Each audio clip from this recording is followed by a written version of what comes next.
time. What's up? You know what time it is. It's time for the best 120 minutes of your day. The Chop Shop, the nation's number one urban sports talk show, and also your midday sports happy hour. Yours truly, Robert Hatter, alongside Jim Hicks, coming to you live from Houston, Texas, but we're broadcasting all over the world via Facebook Live and YouTube Live. And it's Tuesday.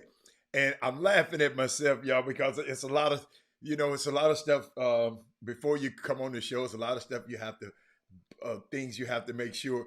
And one thing I did make sure was right at the last moment. I was trying to click it on before they popped me on the screen. So I was laughing at myself because soon as I sit down, the screen popped up. Y'all would have saw me acting a little crazy. But great Tuesday, great day yesterday. Shout out to Chris Walker.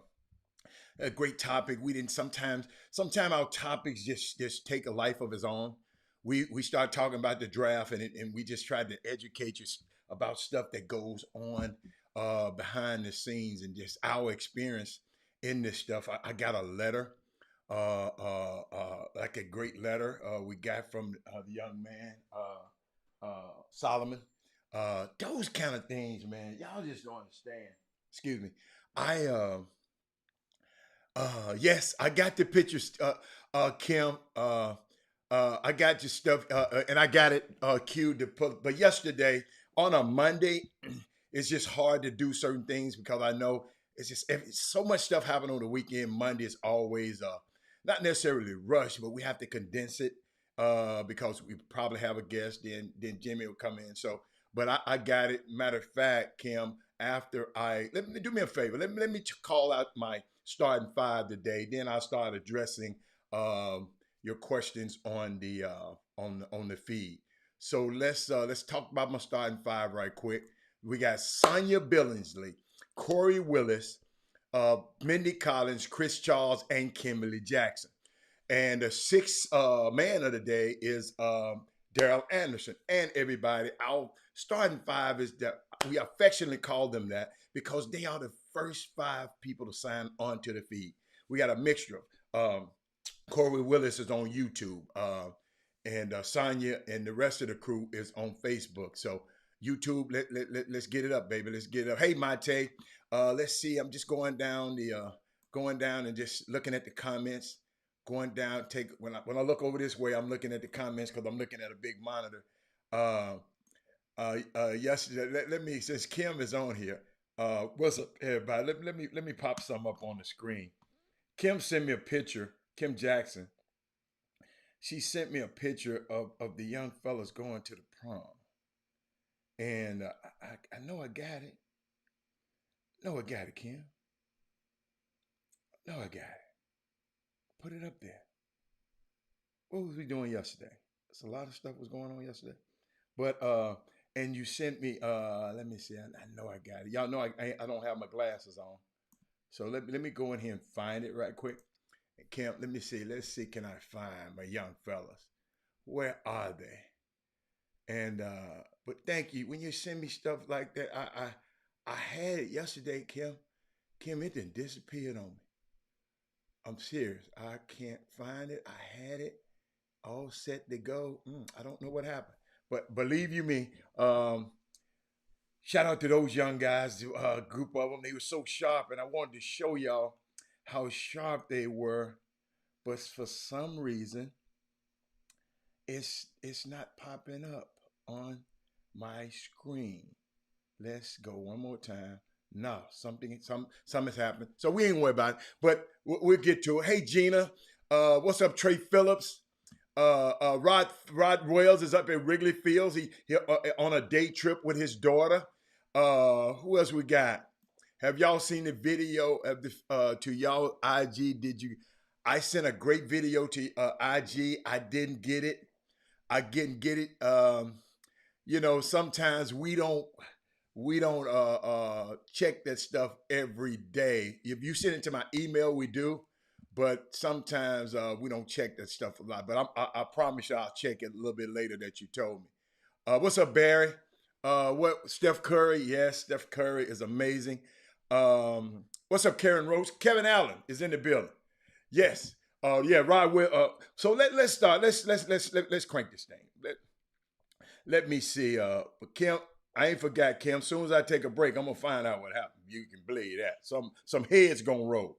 But let's see what am I? Okay, special. No, that's not it. That's not it. That's not it.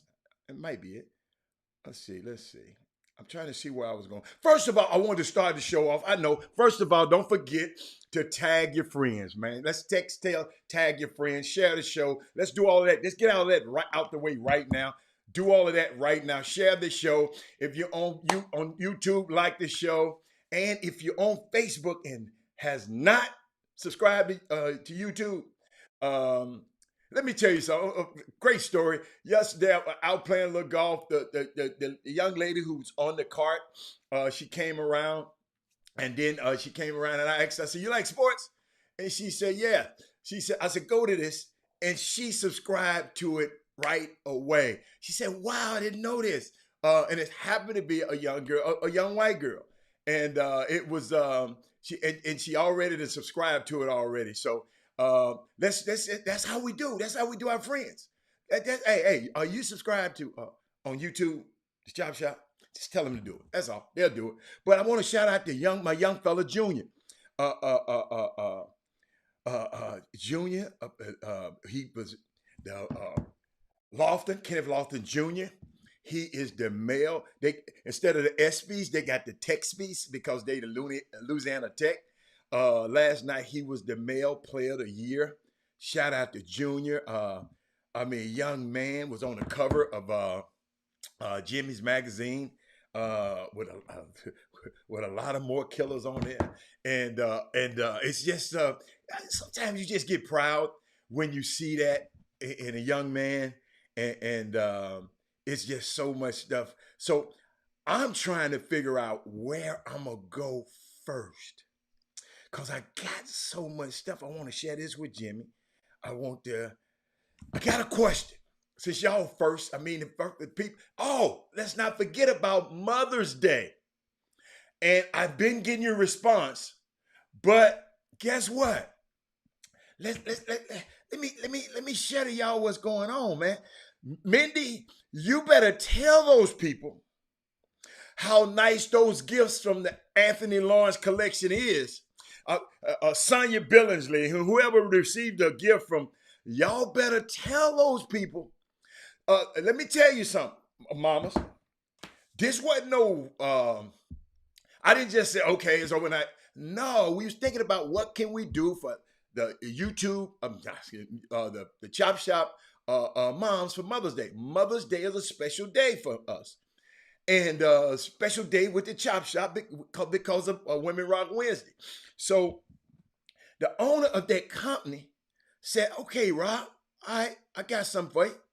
So in leading up to Mother's Day, any mothers attending Howard, I'm gonna go slow because somebody said I was going. Write it down. Howard, University of Arkansas Pine Bluff, Xavier University in Louisiana, Prairie View. I can't believe ain't no Prairie View people that email me. I just can't believe it. So that means we don't have no Prairie View people watching the show. Winston-Salem State University, FAMU, Grambling, Jackson State, Alcorn, Southern University. We gonna bless them with a gift, a free gift. All they got to do is send it, email chopshophtx@gmail.com. And make sure you got your address and all that kind of stuff on it. And you good. I know y'all know somebody. Y'all, I think yesterday y'all was a little bit lazy. Now quit being selfish. Okay. Okay, Chuck McGowan said, what? Just one then, Chuck. What other ones? What other ones? Today is an awesome day. My daughter, Dorian Moody, Thad Moody said, will be a member of the class of 2025 cohort for the Ethel Waddell Getty honors program at Spelman's College. Oh my God, Spelman College. Oh yes, you're proud, proud, proud, proud. And y'all, I got to share this news. I hope I put it. I thought I put it somewhere in here. But let me tell you something. Somebody sent me. A friend of mine sent me. What he did? Did I just write the photo down? He sent me something. A young man. He called me about 2, 3 months ago. He had a young kid. I'm trying to find the kid's name. I didn't. I know I put it in my notes. Robert, come on. Hey, you're telling today. Your notes are not good today. But it's one of them days for me. But the young man is, I think his granddad called me and said, Mr. Hatter, tell me something about the Ivy League. And I'm trying to find it, y'all. I'm gonna find this while I'm on there. Tell me something about the Ivy League, cause my grandson, we thinking about it. They want him, and okay, I think I got it. I think he posted it. I just went, okay, got it. Young kid named Tory Dale. Granddad is Tony Dale. Check this. I don't know the name of no wine in the background. I'm talking about something important right now. Freight. Hold on, Freight. You figure it out. Go Google it.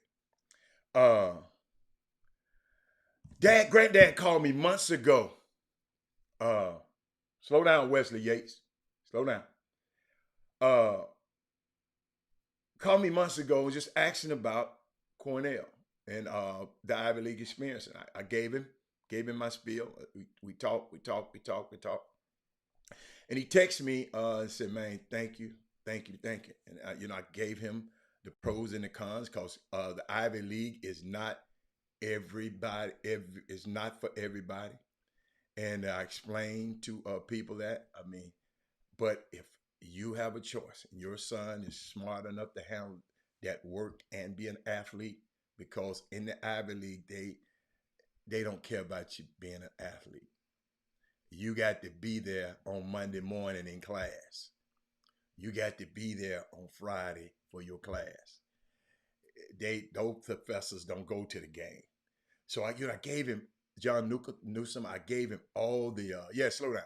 I gave him all the information. We talked for days. He called me back and asked me again, how does it work? How does it do? How did this go? How did this go? But guess what, y'all? This is the news I got yesterday. Decision is in. Tyler was blessed with several great options. Howard University, Xavier Louisiana, Morehouse, Cornell, University of Michigan, NYU, University of Florida, Prairie View A&M, Florida A&M. He will be attending Cornell University class of 2025, College of Engineering.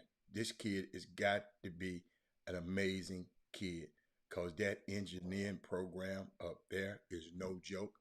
And I think he gonna run track and football. He's football / track. Track. I think he's a track kid, Tory Dale, and proud of him, and just proud that I because he called me back. He texted me last night and said, "Man, thank you for your information." And when you call and ask me about this stuff, I'm going to give it to you like a TI is, because everybody experience is not like mine. See, I had that plan. And Daryl Barnes, I talked about your book yesterday. You wasn't even on the show. That's all right. You better go back and get the show. I ain't talking about it again today. But and I see you done popped up on the screen. But I just be so, y'all, it just make me feel so good. We in a position of power and with this platform to help change and mold lives. And this young man, his granddad, I guess he listened to his granddad. And I gave I'm not going to, if you really, really want to know, if you're really interested, I'll tell you later what I told the granddad. But, a lot of people just want to hear just to be listening and ain't got no idea about going to the Ivy League. If you're not serious, this guy was serious. Because guess what? I told him it's hard to turn down. I did. I said it's hard to turn down Morehouse.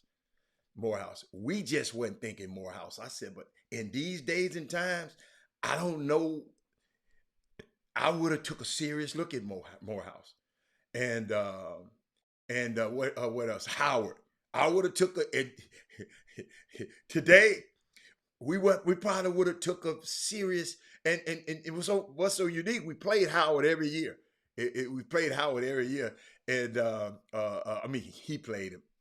I said we. Wow, Cornell. Well, shit, my money went there, but it's just a unique situation where dad can say if granddad said hey man it happened. So this y'all we have influence. I mean, all of us, we have influence over in people's life, and all you do with your influence, just tell the truth, and just tell them, okay, all right, okay, Barry McDonald. Let's see. Now let's get back, cause I got to get back. Somebody, Wesley Yates said something. Does my niece count? She graduated from PV. Is she a mother? Wesley Yates, is your niece this Mother's Day, not niece day, this Mother's Day? Is she's a mother? Yes. Barry McDonald said, Hatter, my new neighbor is a Cornell grad and a master's from MIT. I was telling him yesterday about your love for Cornell and that I'm Cornell's favorite dad. You know what? And guess what, y'all? I would have loved, yes, Howard. Yes, yes. Howard University, Jameson. Howard University. I said it a million times. What you talking about? All right, let's see. Howard University. Yeah, but I did. I mentioned it. I thought about it. I mean, I said in these times right here, she thinks she is her dog. No, that don't count. We got to have a mother that has birthed a child and taking care of a child. Our mother who has adopted a child. Okay? Come on, y'all. But let's see. What else I got? Boy, it's just so much stuff, man. It's just so much. We got so much stuff. What it was somebody else said something on here. Did y'all see that? What do y'all think about Russell Westbrook? Tell me. What do y'all think about Russell Westbrook and what he's doing? I'm proud of him. I used to like him. Y'all, guess what? I didn't know. I thought he was gonna be too busy for us. And guess what? Chris Walker has popped in. Hold on, I'm gonna bring him in a second. Craig Jones, how you doing? I really don't like to talk about the brawls that much, the AAU brawls. I mean, I wish I had a way of curbing and stopping the brawls in AAU. I don't like to Craig. I don't like to glorify the AAU brawls, and because some of this stuff it's a man came back and shot a man about his daughter's playing time. So I try not to glorify the ignorant, stupid stuff on this show. All of that kind of stuff. That's the Housewives of Atlanta type stuff. This ain't that kind of show, Craig. We talking about going to Cornell and Harvard and all that kind of stuff on this show. And we trying to make sure our next generation is in a better place than so I mean, if y'all want to talk about it, y'all can talk about it.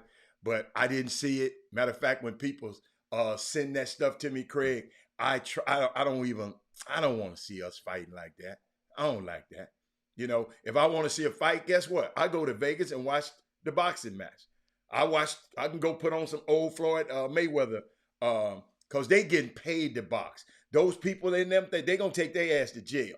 So we just try not. It's all good. We just try not to glorify that on this show. They got other shows that might do it, but we try to shame the PGWs, the parents gone wild, the coaches gone wild, the referees gone wild. Yes, we try to shame those people and shame them into where they intentional about when they come to these games. And I know parents, and listen to me, parents and friends of these players, I am not oblivious to it. Craig Jones, it's a couple of times when my son was playing, I wanted to choke me a couple of people, Craig. But guess what? Craig, I got too much to lose. Craig, I'm not out here about to choke nobody about a basketball game Guess what? Next week we're gonna go to another tournament. So we just try to be a little bit more intentional about it, and just hope. I hope there's a day we never have to talk about a brawl, because people have watched this show and said, "Man, for what? Man, let's have fun. Your team beat my team is good." Chris, I'm about to bring you in, so get ready. I just want you to be ready. I want you, yeah, okay. I got you. I'm about to bring you in. Let me see. I'm gonna bring you in here, Chris. Hold on. I'm gonna add you. Oh, there you go. There you go. Yeah. But that man looking at himself, telling, look how I look. But What's up, boy? well, how you doing, Chris? I am glad you on, man. What's good? I'm so glad you on right now, man. It's just I was thinking about something, Chris. I saw several things. Like I saw the Money Bates situation. Chris, did you?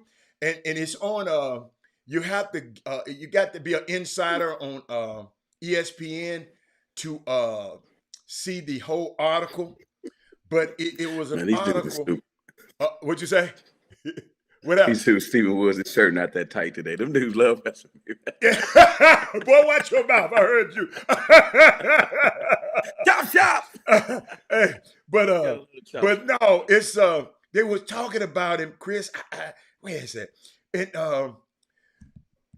was just a lot of buzzwords. If anybody saw it, Money Base is he. Hold up, y'all. I got to get the inside story for you. Hold on. And Chris, they would talk. I mean, just talking about what he was talking about. How his dad. Wait, why he decommitted? He decommitted. But guess what, Chris? Jesse Washington looked that word up. Do you know there's no such thing as a word called decommitted? It's not in the dictionary. Chris. Okay. Are you there? What's the point? I don't get it. No, I'm going to tell you the point. I'm going to tell you the point. Slow down. Okay, here it is. All right, okay, here's the headline, Chris. The headline says, show y'all parents something. Parents, it's the number one player, supposed to be regarded of class, right? What's next for a Money Base after decommitting from? So they talked about him and all the scouts, like Giovanni and all of them. They said that now guess what? They've seen him over the summer. They saw him play at the Made Hoops event, wherever in Indianapolis. Now he hadn't gotten better. Chris, they said, man, please. No, Chris, that's what they saying. They said, hold up. They said, what part of his game have he delivered on, or even doubled down on since he stepped on the scene? Have you seen him? Has he got better from the time you seen him play? I mean, Chris, these guys just writing this, Chris, but I want you to tear the head off. Chris, he transferred from Lincoln High School to Yipsy Prep, a school. Hold up, guess what they said? A school created by his father, Elgin. Was it help or harm? Huh? I mean, you can come in at any time. I'm listening. Okay, come on. Huh? No, go on. Oh, you listen. Okay. All right. So, Jonathan Giovanni and Jeff Barzello, they was asking the questions about that. They said, what elements of his game have impressed the evaluators? Then they talked about it. Then they just talked about what elements of the game that did. In other words, Chris, and what I try to tell people, when you get exposure like this, when you the number, they're gonna always try to find things. You got to go to ESPN and go to the special insider section. It's a whole article about it. They picking holes in his game. They picking holes in his game. He was the best player regardless of class. Once he decommitted from Michigan State, now they want to, seems like to me, they want to pick holes in his game. That's what. Of course. And I'm not because it's not a story, man. I mean, if you keep him up top forever, you got to understand rankings. And I learned this from Jimmy, is that unless you switch them around, you don't create any drama. People stop looking at your rankings. So say it again. If you don't do what? If you don't switch them around 1 through 5, 1 through 10, move people up and down, people stop looking at your rankings.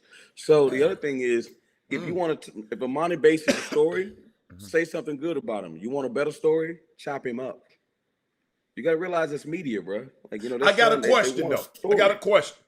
Not knocking his father, his family, for doing what's best for them, but aren't you amazed that the things that people do to realize and pursue their hoop dreams? Are you amazed being a college coach? Are you amazed that the length of the parents making sure your son? See, Chris, I guess I was different. I maybe if I knew what I knew now, maybe I would have did the same thing, Chris. But I see the parents and the daddies finding and stacking their teams and putting their sons on a team with all the best players. I kind of think that's smart. My son, what do you think the guys in the NBA do? I mean, that's kind of smart, right? I know. They didn't always do this. This thing started when your homeboy. That's not true, man. That's not true. Okay. That's not true. It started. I put it like this: LeBron made being mobile and siding with and getting with your good guys 2 more All-Stars. He made it fashionable. Okay, he made it fashionable. Okay. Man, LeBron was always the biggest star wherever he went. So I get it. None of that happens without LeBron. All them other dudes are great, window dressing, right? But none of it happens without LBJ. Look at Kyrie's career. But I'm watching. Yeah, but Chris, I'm watching. Let's get out LeBron because I know you get sensitive about him. I'm sorry. I don't get sensitive. I'm just trying to bring reality to it. No. I wanted to know, really, the lengths that parents go through for their kids to pursue this hoop dream. And starting your own school. Yeah, absolutely. Okay. Marvin Bagley's daddy, remember him? Yeah. Yeah, I'm talking about all of them. The Ball family. Mm-hmm. You know what it's like? And I don't want to really quote this guy, and I don't want people, they love my hat on the Boom Boom Room. I don't know why they're chopping me up. But people need to understand that Joe Jacksons of the world, not that I'm condoning what he did, okay? The Williams father, Richard Williams, right? Yeah. Serena and what did he do? What did he do? Serena and Serena and he didn't stack his teams. Let me finish. Let me finish. All right. Right. And also Tiger Woods' father. Right. You talking about guys that cleared the way, that put everything into their kids because they knew they had something. So when you got one like that, or you Matthew Knowles and you don't care what nobody say, you know what? I know my baby a star. And guess what? He was right. Earl Woods, Chris, my son got a gift. Chris he was right. Well, just let me finish. Okay. The Richard Williams, right? With Serena. I know I got one.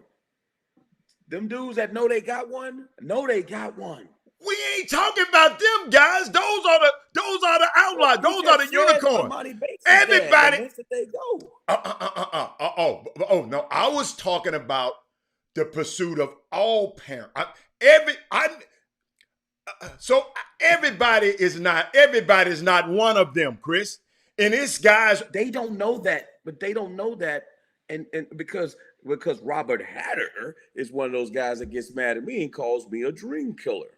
Because I'm quick to tell a dude, I'm Freddy Krueger. I'm quick to tell him, bro, you ain't good enough. I don't know what the hell you thinking about. Who telling you can play? You're not playing in that league. You can play in a league, but you're not playing in that league. You know what I mean? And so, come on, man. You know how you always say that to me. Chris, Tiger was on the Mike Douglas show at 4, 5, or 3 years old. Hitting the ball better than you hit it now. Okay. He was a prodigy.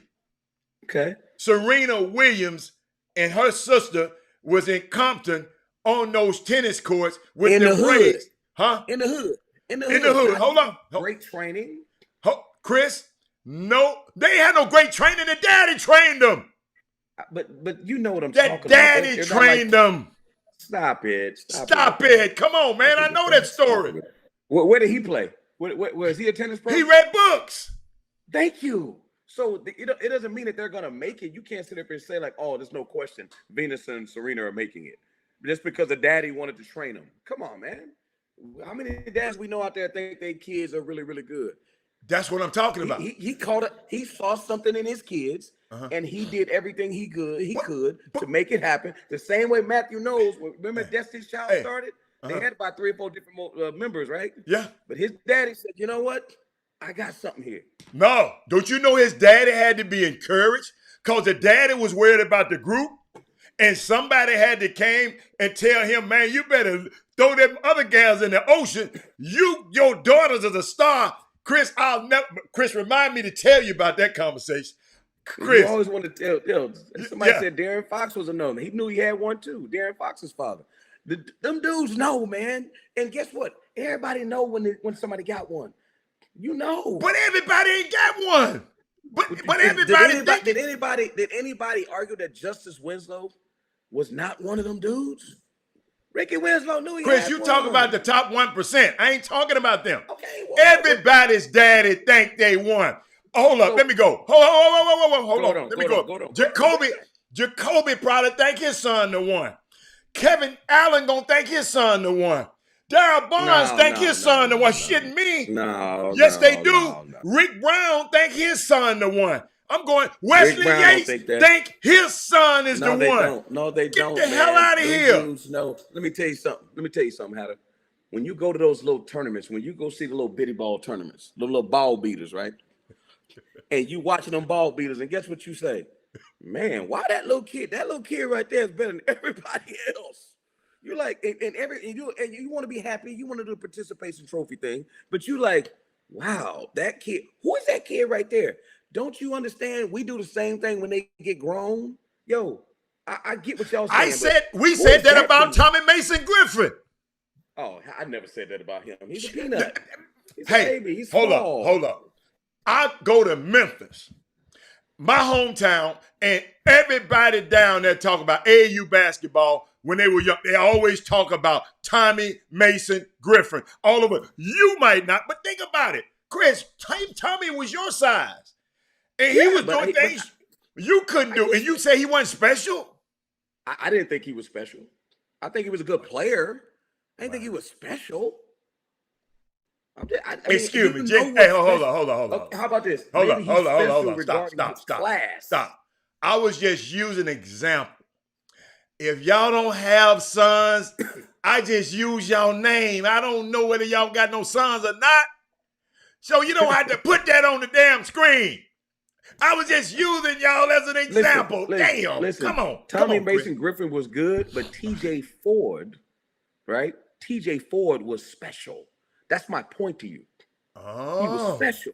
So to get to the league, I'm gonna tell you what an NBA guy said to me. A scout said the other day, Chris, you gotta stand out. You just can't be one of them other dudes. What do you do to stand out? Case in point, and I'm not going against him. Drew Timme came. I don't want these Dallas guys to get upset. Came out of Dallas. I don't want to say a lot of Big Ten schools passed on him, but he ain't the most athletic. He went up to Gonzaga. This dude broke records. He had 30 and 10. Nobody in Gonzaga history ever did in a tournament game. He was shooting about 50, 60-some% from the field. Stuff that nobody's ever done on the number one team in the country. Who drafted him, though? Who drafted him? Nobody. You think he coming out in that draft? No. You know why he ain't coming out in that draft? Because ain't nobody going to take him. So what I'm saying is he ain't special. He's a good player. And I'm going to tell you something else. Guess who else may not get drafted or won't be in the first round? The player of the year, Luke Garza. Oh, yeah. He might. Player. Yeah. Player, but in 1912, they would have drafted him. Yeah. If George Michael was still playing, he would have got drafted. I got one for you. Oh, because you was watching the NCAA. What do you think about Kevin O'Bannon? The young kid. Him. Kevin O'Bannon was one of those guys. He's from A-Leaf. One of those guys, man, that got to thug his way into the league. right? Think about the guy the Rockets got right now. They really like this guy Tate Deshaun from Tate. Ohio State. Deshaun Tate. Had to go over to Australia. Deshaun And Tate. now they really think they high on him. Sometimes you gotta thug your way into the league, man. So Kevin I'm gonna write that down. stuff is great. Yeah, that's great what he's doing at Oral Roberts. Not Oral Roberts. Yeah, Oral Roberts. Mm-hmm. But you're not playing against Oral Roberts when you get to the NBA. So you got to think about it this way. When people say, hey, is this dude a pro? So if you say, hey, Chris, this dude right there, this point guard, I think he a pro. I say, okay, let's have the conversation. I'll sit here and debate with you. So his first night out, he's going to play against a kid named De'Aaron Fox, who's probably in last place. But that's who he's going to play against tonight. The next night, and 2 nights from that, guess who they're going to play against? The Phoenix Suns. Who's the point guard of the Phoenix Suns? Chris Paul. Okay. After that, the next night, they're going to go and play against Utah. What's that? Utah. Yeah. They got 2 of them. Mitchell. Yeah. You see how it starts? The next week, they're going to go down and play against Headband in the Staples Center, and that's LeBron James. So when you start saying somebody's a pro, right, you got to be real careful. Oh, he's going to Atlanta. Who he playing against? Trae Young. Like it ain't what you think. Even the worst of them dudes got to go play against Colin Sexton. Bad dude. Rajon Rondo, old guy, will kill him. So don't compare him to the kids in college. Compare him to the guys that he got to go play against. Man, that's a great wide receiver. Really? Can he? Patrick Patterson's a little bit older now. Patrick Peterson. Can he? Patrick Peterson. But you know what I'm saying, though. Yeah. Well, can he separate from this DB? Well, how fast is he? Okay, can he run routes? Yeah, you're great. That's LSU. Jamar Chase. That's LSU. But you ain't playing against Alabama. Right. You're not playing against Ole Miss. You're playing against the Raiders. You know what I'm saying? That's a great You're point. playing against I don't even want to say my Cowboys right now because I don't want to get Rick fired up. But you're playing against pros, man. And people don't understand. You got to stop using that term loosely because out of 45. So think about it this way. I'm going to make this last point. Now, I was talking to Alan Brett about this yesterday. Mm-hmm. I say there's 350. This is math. And I say basketball people are the worst mathematicians. There's 350 Division I schools. Mm-hmm. that get 13 scholarships per kid. Mm-hmm. Unlike football, everybody at every age group, freshmen and seniors, they can all put their name in the draft. So they're all eligible, draft eligible. Mm-hmm. That's 4,550 players, right? I didn't count JUCO. I didn't count Europe, right? And sooner or later, Hatter, they're going to open up in maybe a year or two where high school kids can put their name in the draft. So every senior is going to be eligible for the draft. Mm-hmm. How many guys make it in NBA? The first 30 are guaranteed. Right. I didn't even bring up the G League. Right. I didn't bring up guys in Australia or guys over in Europe. Yeah. Do you understand the NBA is damn near impossible to make it in? Yes, it is. And when people say, "Oh, I don't like I like the college game," I said, "Man, do y'all understand what's going on?" And with the new CBA, you're gonna have dudes gonna be making $100 million a year soon. It's gonna happen. This thing's about to explode. Forget about they saying TV ratings are down and all the Republicans don't want to watch the NBA. So them dudes are about to start printing money in that league. So if you, to your point earlier, if you want your kid to make it, he ain't gonna luck up and get to the NBA. That's my point. You're gonna need to be LeVar Ball. You're gonna need to be De'Aaron Fox's dad. You got to do every single thing. When you want your kid to be a singer, he can't go to high school with everybody else. He got to focus on singing. You want your kid to be an actor, he can't go to school with everybody else. He got to focus on being an actor if you want to be Denzel Washington. You don't luck up and become Denzel Washington. I'm just telling you. You a child prodigy? It's a whole lot to go into that prodigy, that word. That means there's a lot of sacrifice involved. And sacrifice doesn't necessarily mean what do you do to get something? Sacrifice also means what do you not do and what do you give up to get something? Because you got to give up something. It ain't what you give, it's what you give up. You give up a whole lot. Michael Jackson, you can say what he want, all them records, he'll print all them records. He'll give all that money back to be still on this earth right now. He had to give up a whole lot of stuff. He had to give up a whole lot of stuff. Well, we got to take a break, boy. That was too good. I like that, Chris. Boy, you all right, man. You all right. Chop shop. We'll be back in a minute. Wow.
to the best 120 minutes of your day. The Chop Shop, the nation's #1 urban sports talk show, and also your midday sports happy hour. Yours truly, Robert Hatter, alongside Jim Hicks and Chris Walker is in the building. And we just been taking it. Chris, I didn't mean to go there. We went from Amani Bates to the NBA draft. I mean, it's a Chop Shop. That's what we do. Oh, that's what we do? Okay. But Chris, I saw something, Chris. What do you think about this, Chris? I had a picture. I think I got it. Hold on. Y'all Wait, check but this can out. we go back to what you just showed a minute ago with Carmelo? Oh, go back. Okay, show it one more You time. a Carmelo guy. Okay. Did you show that to the group? Yeah, they saw it. Yeah. So you like Carmelo? That's your guy, huh? No. You remember they said, I like him. You remember this guy was almost out of the league. Now he is in the top 10 of scoring in history. He was humbled, is what you're saying. Is that another way of saying he got humbled by Daryl Morey? Do you think Daryl Morey mistreated him? I love to see the Chop Shop thing. Did y'all think he mistreated Carmelo, or Carmelo needed to be humbled, or did that Houston experience humble him? I mean, what do you think, Adam? Why you got to humble the guy? Why a black man Because always need to be humbled all the time? You understand me? Why? No, I'm just messing with you. Carmelo, why he need to be humbled? Chris, he was a Duke. Chris, you got to remember now. When you didn't make what you just said, he one of them. Hold up. Didn't you just say Melo was one of them dudes, right? Oh, no question. Okay. No question. With being one of those dudes, that you got an ego that size. And he moved around. He moved to New York. He moved around, but his value had diminished some in their eyes. He just didn't he came to the wrong team. He came down here and thought Chris Paul could save him. But Chris Paul didn't run this team either. Number 13 What are you talking about? You talking about the Houston team? Yeah, Houston. You know he came to play for Houston, and Houston ran him out of here. Houston paid him. Ran him clean out of here. Houston paid him to stay away. Atlanta did your homeboy have something to do with that? No. I mean, I don't think James had nothing to do with it. But Melo just wasn't a good fit for this team. It was just Chris Paul lobbied to get him in. Why wasn't he a good fit? Because guess what? Why is he a good fit in Portland, but he wasn't a good fit in Houston? Maybe he was the missing piece. No. Maybe you can ask the other 8 other teams the same thing, because they didn't want him either. Hold up. You remember he was traded to Atlanta. Guess what happened? Atlanta said, "Oh, you show up. We're going to give you $25 million. Don't you even fly into Hartsfield. Stay your ass wherever the hell you at. Go over there and try to amend your relationship with Lala." That's what they told Chris. They got a jersey out with $25 million Atlanta on it for Melo. He never played. He never even went to Atlanta. They told him to leave. I mean, so 28 other teams didn't want him either. Okay, so I know some people are passionate about it on the thread. I'm looking at the Boom Boom Room. If 28 other teams didn't want him, why didn't they want him? Because I got some great Melo stories that I can tell, and people be like, "For real? Yeah, for real, Melo." Yeah. I got some other stories about that other guy that everybody loved, but he deceased, and I don't want to tell him because I don't want people to get mad. Oh, you talking about? Yeah, I know you talking about the Mamba. I know Mamba. Yeah. Ooh, tough personality, bro. But think about. Hold up. Think about Melo. Since all of y'all talking about who would that said something about Harden ran? Sensei, first of all, what's your real name? Type your real name, because I don't like that Sensei 100. You on here commenting on our thing. We don't even know who the hell you are. Put your whole name up there. But hold up. He talking about Harden ran him out the league, right? Well, his own partner, LeBron, didn't even get him on the goddamn team, Sensei. What you got to say about that? Whoa. Ease up. He tried that with Dwayne Wade. He didn't want to mess up the banana boat no more. I'm finna repeat this. He tried that. He tried to get Chris Paul. The NBA blocked that. I'm finna repeat this. You know, the Houston folk, they so quick to jump on James, and they know they jump on James. I got to go at that. I got to go. Yeah, I'm gone. So, Chris, But LeBron James, who can get anybody on any team, because I'm LeBron James. No, he can't. What? Hey, I'm looking at Gary Carter says Melo is an a-hole. I get it, but he a champion. A champion of what? Has he won a championship? No, he won one. He won one at Syracuse. Okay, we're talking about the NBA. They can never take that. They can never take that from him. 3 left. He said champion. He didn't say where. Has he ever won any? Has he ever been in the NBA conference finals? Nope. I mean, I keep going. Nope. You can keep going. And Chris Charles said that's different. How is it different, Chris Charles? At least LeBron, hold up. I'm gonna put it like this, Chris Charles, because Chris Charles is James.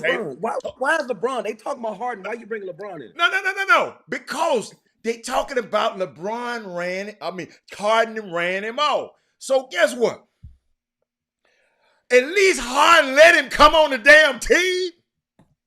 Man, I'll wait. I'll wait. At least Sensei, what's your real name? Classic? Okay. He don't want nobody to know his name. Hey, let me tell you something. Chris. At least Harden, Chris Charles, let him come on the team. And then Harden didn't like him. Hey, Melo, take all that damn. I'm doing the dribbling. All that old dribbling. Take your. Bye. And hold up. And Damian Lillard. Hold on now. Melo shunned Damian Lillard because Portland wanted them before the Rockets did. And he said, no, I ain't going to Portland. I ain't going up there. And Damian Lillard came back and said, okay, man. All right, after he was, I don't know what he was doing, coaching Keon team, his son's team. Damian Lillard said, hey, man, let's get Melo up here, man. That's all. I mean, I like Melo. I like Melo. You can go on. That's why I played the clip. You know I ain't going to play the clip if I didn't like him. I mean, it was a milestone. I mean, Melo's a favorite guy. He's just not a winner. You know, he's a great guy. I mean, he's a great player. It was a lot of great players that never won. Charles Barkley never won. He played in the finals, though. There's guys that have played and never won anything. And Melo just one of those guys that always been deemed as a selfish guy, but a very talented guy, but a selfish guy. Yeah. And like I said, I got some crazy stories, but I don't want to diss Melo. It's not about dissing him. Don't diss. But we got to call out. Like, we gotta have an opinion on things. I'm not sitting here. I don't have Carmelo. My last name ain't Anthony, so and I ain't Lala, so I can say what I want to say. Right. And my thing is the dude don't win. And if he was willing to take a step back, he might be a champion, right? If it was important him not to score, it's important him not to score because his skills have diminished. So it's easy to say I'll take a step back when your skills diminish. The question is when you and your that's why I always love talking about Kyrie. I think Kyrie is one of the most talented players in the league. Me too. But Kyrie, you played with the greatest player ever, son. Stop it. You got a ring because you played with LeBron. And you and Dredd thought that you can leave that dude and look what happened to you. Everywhere you go, they get better when you leave. When LeBron leave, they get worse. You're not him. It's okay. Karl Malone was a great player. He wasn't Jordan. Come on, man. And don't come at me with this Dr. J mess and with his no left hand dribbling, and talking about what he did in the ABA with the lesser players. Get out of here with that, man. Okay, Seneca Johnson. Now we know who Sensei is. Man, now I can say, let me write that down. Watch this. Whenever I go to this pad, boy, it's something else. Seneca. I just like to know who I'm talking to, Sensei, when you're over there. I mean, Seneca. When you're over there making them comments. Michael Jordan. What do you mean, Michael Jordan? I'm trying to figure out what he mean by Michael Jordan. Tell me what you're talking about, Kenny. But my thing is, at the end of the day, dog, Carmelo, I'm telling you, I know people don't want to hear about this humble thing. Bruh, all of them go through it. When you can't do it like you used to do it no more. And guess who else going to go through it? Oh, he said Michael Jordan because I said LeBron. I'm telling you right now, there's going to be a day when LeBron got to say, I got to step aside. That day is coming. Now, why is he whining? Why is he whining so much, Chris? Why he didn't say nothing? He's still mad they started the league back sooner. And he's still mad they had an all-star weekend. And he's still mad at that bum that ran into his damn leg like he playing college basketball. That's what he's still mad about. Come on, man. Right. He's going to dive at somebody's legs in the NBA, and it's not the playoffs. Are you serious? Who? The dude, what's the dude from USC? Solomon, whatever his name is. Solomon Scrub. Solomon The one Hill. that dove in Yeah, his yeah, legs. yeah. I was mad. I was mad He about dove that. in his legs. I was mad How about you it. gonna Solomon dive in Hill. somebody's legs? It's not the playoffs. I was mad about. I That was mad gentleman at that. code. I was mad at This that. gentleman code. What are you doing, son? I was mad He about about that. to give you a 50 piece. Just leave him alone. Let him do what he do. I was mad about it. Anyway, I was mad about that one. That was good. I was mad about that. What I do, Dr. Elam, DJ Elam, I didn't do nothing, man. I mean, y'all, man, I can't say nothing, man. I wanted to show you something. A loser. Huh? I'm going to calling Karl Malone a loser. Wow. Yeah, Olympic champion. Like 19 babies. That ain't right, man. A lot of dudes got babies. Come on. Yeah. That means but guess what? I don't mind how many you have if you're taking care of all of them. But Chris, he don't do that. He like Dr. Dre, but keep going though. Okay, Lord have mercy. I'm done with well, you. You something else. Chris, Chris, check this out. I want y'all to take a look at this photo. Okay? Look at this photo. Check that photo out. Chris, they can still hear us. There are your typical team photos, Chris, taken in boring fashion year after year in every sport. And then there's the Washington Wizards 2020-21 team photos. There would be a sign of the time. Instead of the traditional official team photo, this season the Wizards decided to make a statement. Each player wore a black t-shirt. Each player, if you let me finish, each player wore a black t-shirt with one of the following 3 words on it: accountability, equality, and justice. I haven't seen that. That's the first time I've seen it this year, and I wanted to share it with y'all. Maybe y'all have seen it before. I think, what do you think about Why do you think they did that? Well, in this year, I don't know why that particular team did it, but I'm kind of glad they did, Chris. Bradley Beal's outspoken. He's an activist. I've seen him do and you got to understand the Washington Wizards. Okay, one of their owners, one of the part owners of their team is Miss Johnson. I think Bob Johnson's ex-wife. Okay. The one that sold BET. Yeah, the one that sold BET, who owns. She's a billionaire. She a part owner of the team, and then that's Chocolate City. Chris Walk. That's Chocolate City. I just came from DC. It's a small section of Chocolate City. They gentrifying Chocolate City. Yeah. Just so you know, they running them clean America. You ain't got to tell me. I'll never forget. I think I've told this story. No, not Deborah Lee. That is Moody. I said, Miss Washington, Deborah Lee, you worked for BET. I said his ex-wife. I'm gonna tell your name in a minute. Her last name is Johnson. Her last name is Johnson, Dad Moody. Deborah Lee worked for Bob Johnson. This was Bob Johnson's wife. And I can't believe I got an article about her. That is Moody. Go back and look at the article that you tried to send me. The lady who owned the golf course that played the Major League Golf played on a golf course called Innsbruck this weekend. She owns that golf course. Okay, she owned 2 or 3 of the biggest golf courses, nicest golf courses in the world. So can't nobody find that woman's name. Oh, I cannot believe I don't know this woman's name. Yeah, I can't. I it's know right her name, there on the tip of my. Oh, it's killing me. Oh, John. They'll come up with it in a second. Somebody they'll come up with it. I don't know, but that's Chocolate City, and I know she has that's somebody trying to text me. Sheila, thank you, Sheila. I could not get that out for to save my life. Thank you so much, Corey Henderson, Sheila Johnson. Thank you, Thad Moody. But yeah. So, Chris, that's a good one, Chris. So, Chris, why did you think they did it? Why do you think they did it?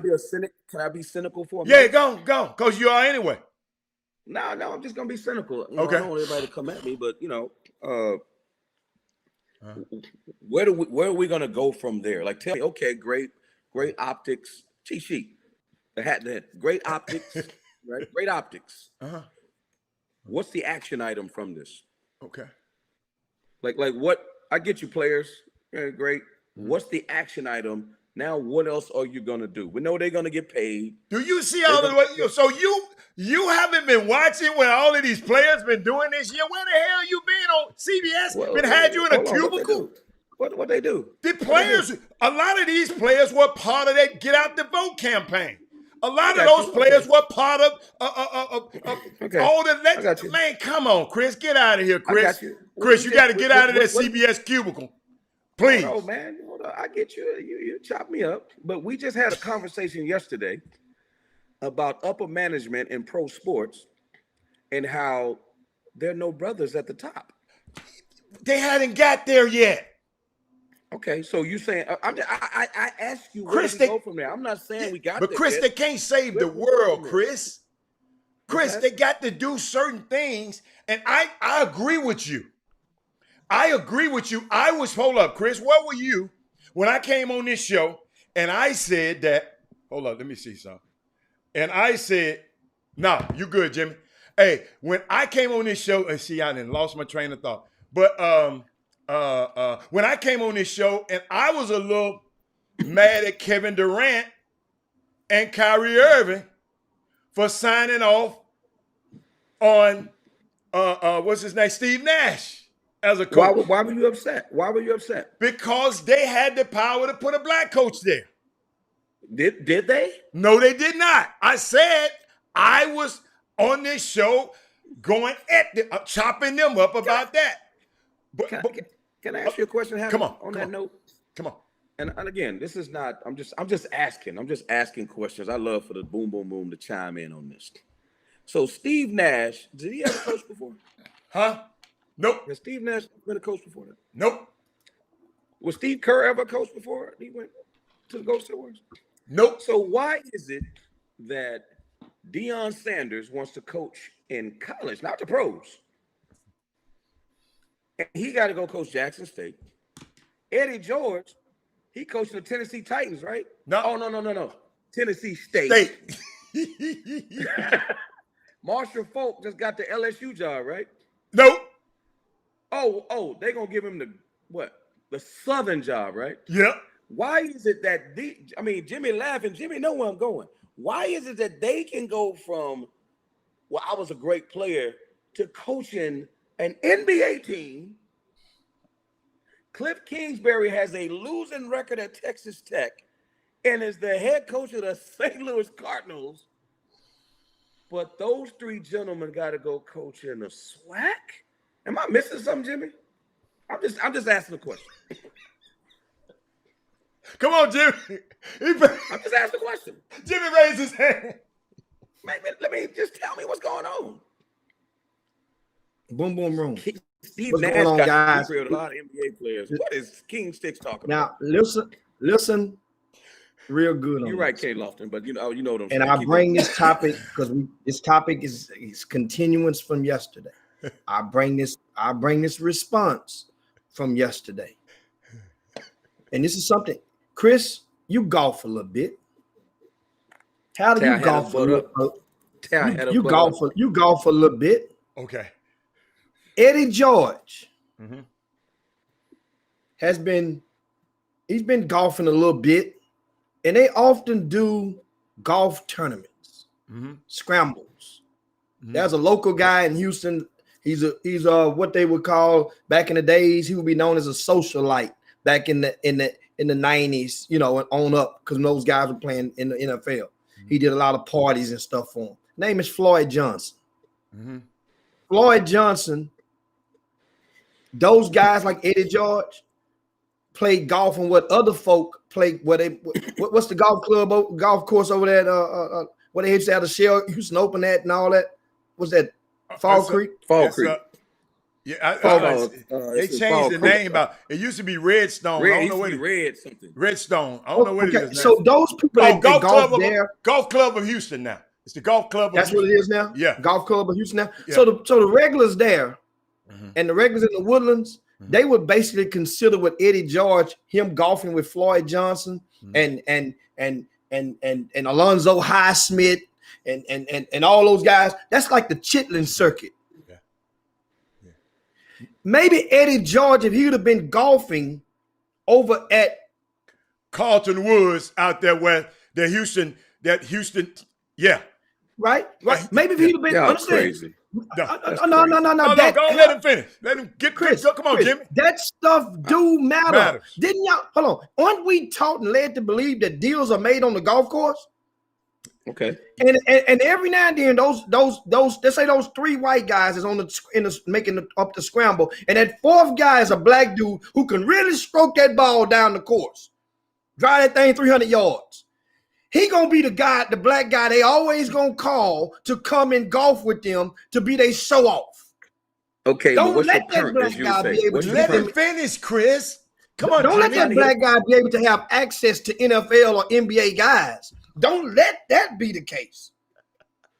Don't let Halliburton let them know Penny Hardaway is on the plane on the way to Houston. They gonna call him again. And matter of fact, then they go invite you to the little dinner they go to in the evening for happy hour when you back at home and you don't realize But they ain't got gonna make you the going to coach. hang out again. But they ain't gonna make you the coach. They No, ain't gonna make but you- that's the relationship. You see, now that's the whole. That don't make you the coach, but that gets you into favor. And once you have favor, then you can be anointed in any position as a pawn that they choose for you to be in. A la Randolph Mortimer, which both of y'all looking like right now today. Randolph and Mortimer, and I just be in trading places. Dude, that story came from somewhere. Yeah, but hold on. You give me. Here's my thing. I'm all about when you make statements, give me data. Don't make blanket statements. Give me data to back it up. Give me some data where a guy like that, in a Randolph Mortimer situation, has taken over something at a high level, and people are like, wow, I can't believe that happened. Jimmy, you don't really want to use that, Jimmy, because they sent Randolph sent them sent him back. They were gonna send him back. Yeah, but the thing was they were trying to, but the thing was that the being in favor, that was the point. Okay. They know about you once you're there. Yeah. And guess Yes. what? Chris, there's a few situations that were people just when they were in favor and they were pointed. I give you one from out of H-Town. Come on. The assistant general manager of the Minnesota Timberwolves. Who? He'd never been on that side of the fence. What, Raphael? Gerson. No. Gerson. Gerson. No, Who? Gerson is the GM. Oh. This is assistant. Oh, you talking about Joe Joe? Branch. Yeah. He's Joe an Branch. agent. Joe Branch. He's an agent. He in the game. He an agent. Yeah, but that's a different side of Yeah, the but fence. he He was in ain't been on favor. that. He ain't been on that side of the fence.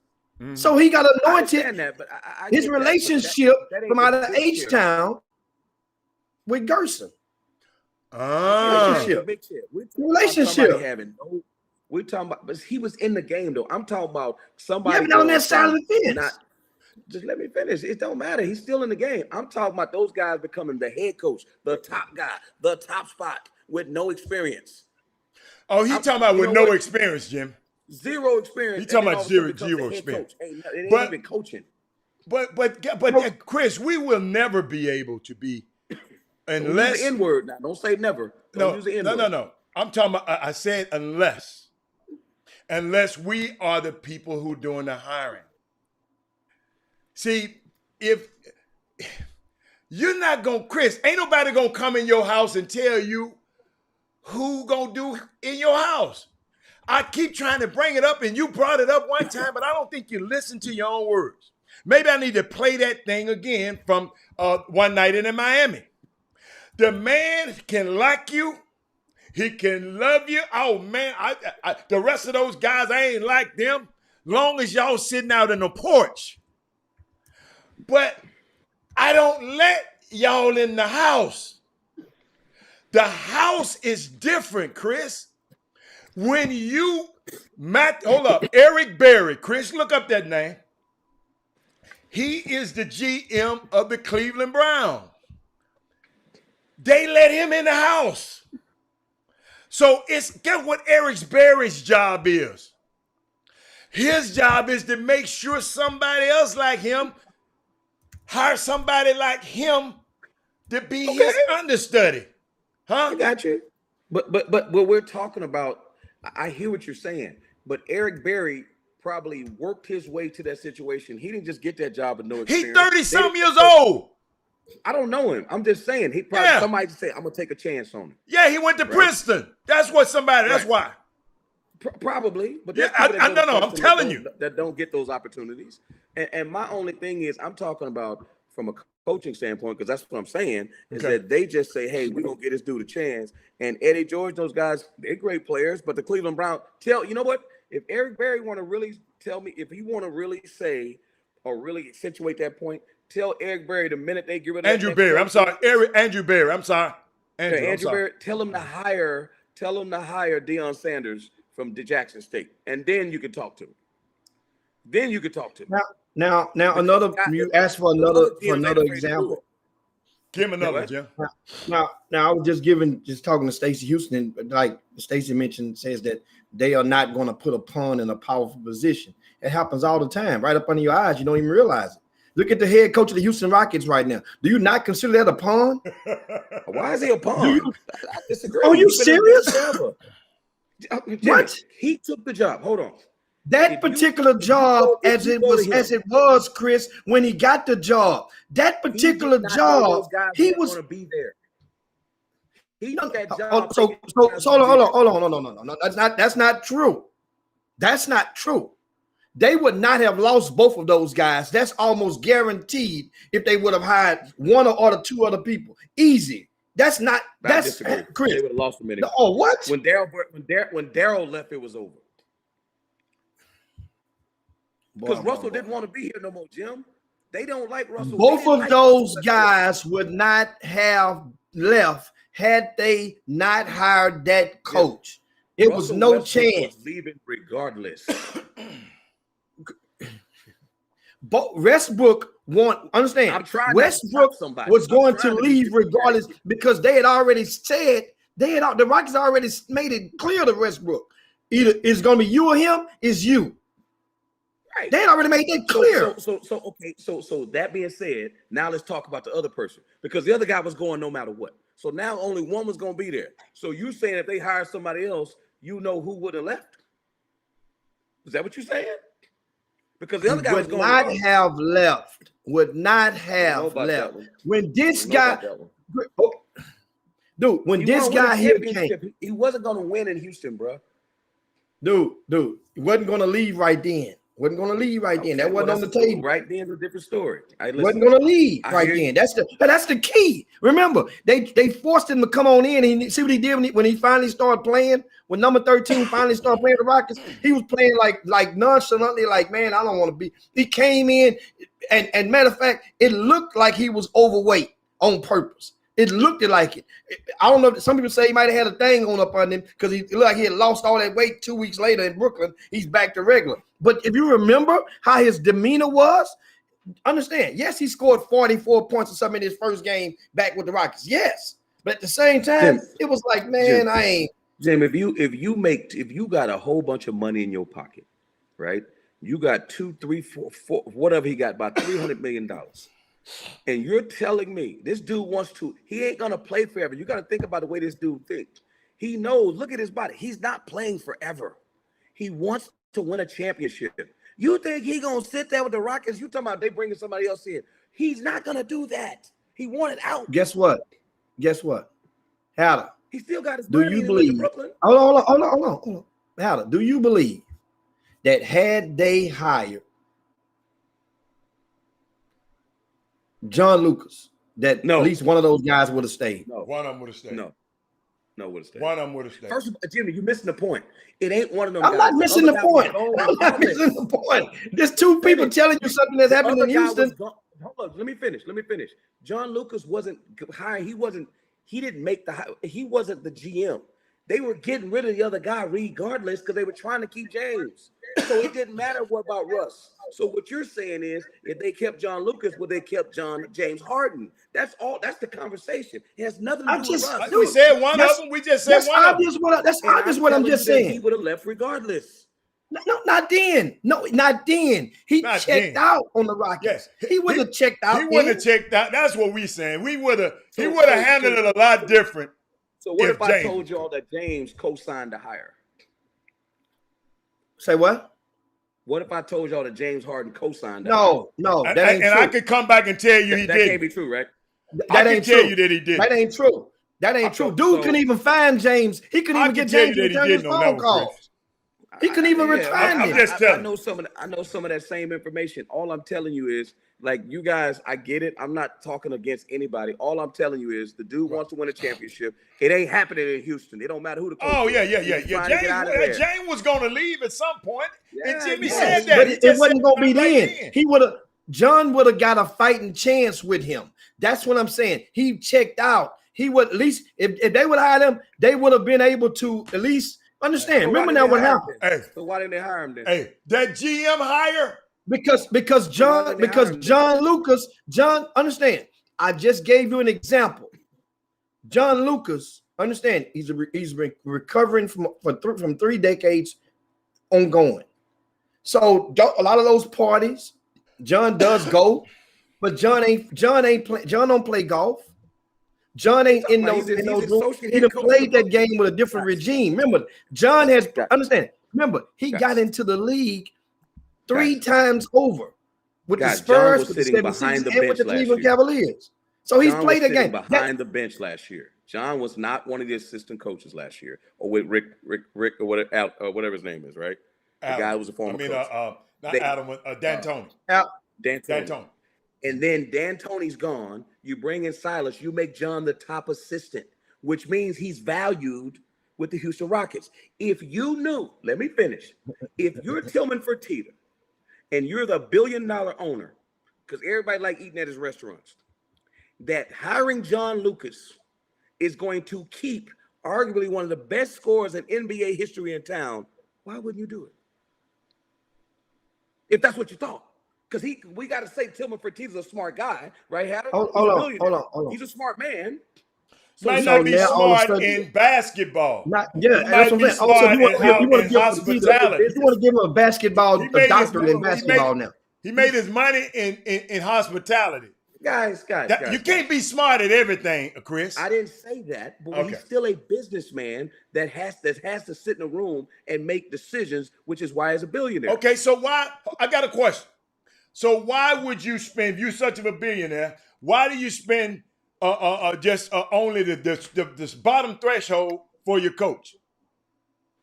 What do you mean? Spend $2 million on salary. That's the low end. Why you spend so much less on your coach? Who was he gonna hire? Jeff Van Gundy came in. He didn't want to spend the money on the coach. Tyrone. So why wouldn't you spend? Why wouldn't you spend money if you're such a brilliant? That's the market. If the market is already set. Because they were trying to gut it out. Probably, Collie was trying to gut it, and you got to realize the GM at the time made $8 million a year. You got him out the door. $6 million a year. You got him out the door. Mm-hmm. You didn't pay D'Antoni because D'Antoni, you could have kept him and could have kept things moving the way they were. Maybe James. I got a question. Where is D'Antoni coaching at right now? He's the assistant coach of the Nets, where James Harden is right now. Okay. Where James Harden is right now. Okay. Who I've heard, and I could be wrong, say he didn't want to play for D'Antoni no more. He ain't never said that. I ain't never heard that. I ain't never heard people around him say. I know some other folks. I know we all know some similar folks. I know some other folks. I'm just saying. My point is, if they thought that hiring John Lucas would keep that dude there. Hold on. Because this is about to happen. Can I address something? Somebody put it's a pandemic. Everybody else didn't bargain basement on their coach. Let me tell you what's going to happen, guys. Let me tell you what's going to happen. Stacey, you need to quit typing. Come on, Chris. They're trying to gut the team out. They gutting the team out. They got all these bums playing for them right now. Next year, maybe around game 20, guess who's going to be the head coach of the Rockets? John Lucas. John Lucas is the smartest dude in the world right now, dog. He's going to be the head coach of the Rockets next year. Do y'all understand that? What if they didn't want? What if they didn't want a 74-year-old coach? They're gonna. Do you understand? This dude is set up to fail. Y'all said it already. He's set up to fail. They just ain't gonna fire him. We said he was a pawn. Jimmy said he was a pawn, and Stacey come over and talk about he's not a pawn. But he didn't come in there to be a pawn. Let me tell you something. Do y'all think that Steven Silas? That's how you always do puns, Chris. That's how you're supposed to do puns. That's how you do puns. You don't let a pawn know he's a pawn. You make a pawn think he's a rook. You make a pawn think he's a bishop. You don't let a pawn know he's a pawn. He don't supposed to know that. That's how it works on top. Let me finish. That's Steven Silas, who's been in the NBA since we all was in diapers. His daddy, Paul, he's been in the NBA forever. He knows the NBA. He's not a dude that don't know what's going on. All right, you're not pulling the wool over his eyes. He thought them dudes gonna be there. He probably would have never taken that job, even though it was his first job, because he knows how the NBA works. He will be gone in 1 year because he knows he's not gonna win. He ain't crazy. Why would you take that job so they can do like they did Brian Shaw and be blackballed for the rest of your career? Or do like they did to do it in Atlanta? Come on, man, them dudes ain't crazy. So the bottom line is, he would probably not have taken that job had he known them dudes weren't gonna be there. Why would you do that? You never had a job before. Listen, it's better to love and have lost than never have loved at all. You've never had a job, a head title before, and if that might be your dream, it don't matter. But at the same time, this coach, that's Silas, he's already been on the record as confessing. Now, James Harden and Russell Westbrook, they will ask them in due time that very question. But Silas has already confessed on the record since he's been a coach of the Rockets. He said that he was under the impression that James Harden was going to remain. He was going to be able to coach James Harden. That was he was under the impression. And not for 10, not for 15, not for 2 weeks. He was under the impression he was going to have a fighting chance with this team to go for a postseason. Now, what the reality is, he's a sitting duck for a lottery ball. That's what the reality is. And he indicated Cunningham sweepstakes. And I'm gonna tell you how this thing works. When people can start actually going back to the games like they normally do, and they start off like 5-15, guess who's gonna be the head coach of the Rockets? Because that's how they do it in that league. Yeah, but guess what? Who's the head coach of Atlanta Hawks right now? Who's the head coach of Atlanta Hawks? The man who should have been the head coach all the time. Thank you very much. The man, excuse me, I'm sorry. The man who should have been all still in Indiana right now, Nate McMillan. And by the way, I found out too, Chris, yesterday and Jimmy, Nate McMillan would not have, he talked to your dude, Jimmy, before he took that job. He ain't that kind of dude. He a stand-up dude. He said, man, if you don't want me to take this job, man, I'm not letting these people, and they not great friends, but Nate know the game. Nate said, I'm not going to, I'm not great friends. Huh? Who's not great friends? Nate and Pierce. Him and Lord Pierce. They ain't just buddies. That's what I'm saying. They ain't just buddies. I'm just telling you. Yes, and they said Nate had nothing to do with that thing. And did you read what them players said? Well, these the same players who voted for Chris Walker to be on the All-Star team. Not Chris Walker. I'm being very facetious on. They vote for anybody. They vote for Matt Maloney to be on the damn All-Star team. The players gonna say anything, Chris. So would James Harden and Russ Westbrook say anything? If that's the case, will they just say anything? Yeah, all of them. All right, let's go on. Let's move on. What you got, Jimmy? Okay, let's move on. Jimmy, I got one question. Jimmy, you have something? Because I know when Chris on the show, you always have a lot of stuff in the mailbag. There's a lot of stuff in the mailbag. Let's get up in there. Let's get up. You cranking it up? What? Oh, go on. Keep going. Keep going. No, I did. Keep going. No, okay. I did. Well, first, let me go up in here and pull some stuff out of here. Some good stuff right here. And from this past weekend. And of course, guys, meanwhile, while I'm pulling this stuff up, don't forget, yes, the VIP news, the world famous VIP news has been updated on rcssports.com. That's rcssports.com. That's your one-stop shop for all of the intel on Grady Houston High School boys basketball. You get it there. You get updated rankings. We just updated them last week. But go into VIP news, and you will see a lot of recaps, detailed recaps from events this past weekend. You had the Houston Classic going on. You had think Clyde Jackson had an event going on. Then also, I can't think of the name of his event, so excuse me for that. And of course, you had the MI3 Spring Showcase going on, which in there very detailed. This morning, I wrote a nice column about the Houston Hoops. They're the only team to win 4 games this past weekend without a loss. Broke down every player, gave a little. So every single player on that 17U got a mention as a reward for going 4-0, including a big win over CP3 on Saturday morning, which includes a pair of potential McDonald All-Americans in the backcourt with CP3. So can I interject something right quick, Jimmy? I'm glad you said that. Yeah. About cause John Urie came on. John Urie came on and said, what did he say? He came on and said that team ain't that good. That why we bragging about that the Houston Hoops? Cause they ain't they ain't played everybody yet. So why you brag? Not you, but he made a little comment about it. I put it in my email.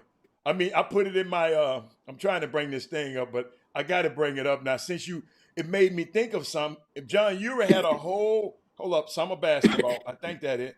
Hold up. He said they are not playing against anybody. All the top tournaments in the States, and you have not played in. So that 8-0 record is good. It's good, but it's bogus. Quit running from talent. That's what he said. Because y'all put that tweet out there. They put a tweet out there, the Houston Hoops 17, he will be up 4-0 this weekend, 8-0 for the season.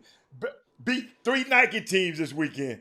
And John Urie came back and said, y'all not playing against nobody.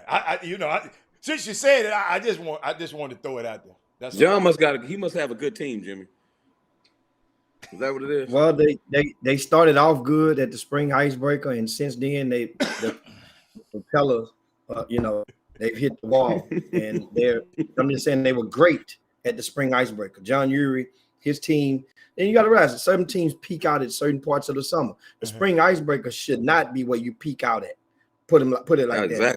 They exactly. And so like I said, they went up to Dallas a couple weeks ago, went 1-3. And we can't. What do you expect us to say, John? You let the Jalen Johnson. We talked about it on the Chop Shop a week and a half ago. Went down there and dropped 36, 11, and 6 against your team in Dallas. Oh, Lord. And this kid is every bit of about 5'10". I mean, and understand. So what? I talked to John. I called John and say, John, you have anything to say about that? Well, man, the kid had a great game. He got a great. No. Come on, I'm not necessarily talking about the kid having a great game. I'm talking about your backcourt, which you taunted as the best in the state. Your backcourt allowed a sub 6 foot guard to have that type of day and get a W against your team. That's inexcusable right now. And so he explained it. John, he took it like a man. But I gave it one, but at the same time, John, I got your thing ready for you. Jimmy, is that video you wanted, right? Yeah, we're gonna talk about the MI3 showcase. But John, if you're listening, John, understand something. Just it's a way that you can pump your team up without trying to deflate somebody else's team. I remember, and that's the thing. You don't have to. That's what if a lot of other people do that in the city.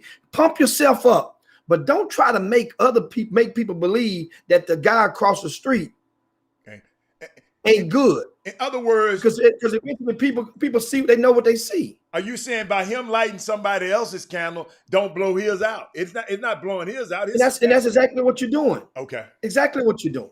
Okay. And so that's all I have to say on that. Meanwhile, we want to give you guys a clip. Taking a quick break, give you guys a clip of some of the footage from this past weekend. Of course, at the MI3 Spring Showcase, whereas that event was the Houston Hoops had their fingerprints on that event. That was actually the Houston Hoops hosted that event. Now, but it's so many mouths to feed. The Houston Hoops, I mean, I guess they wanted to keep incognito, but they were the influencers to get Strive for Greatness to come from California, LeBron James team, which we're going to show you. You get to see LeBron's wife. You get to see LeBron's son. You get to see Master P's son, who by the way, he has a chance.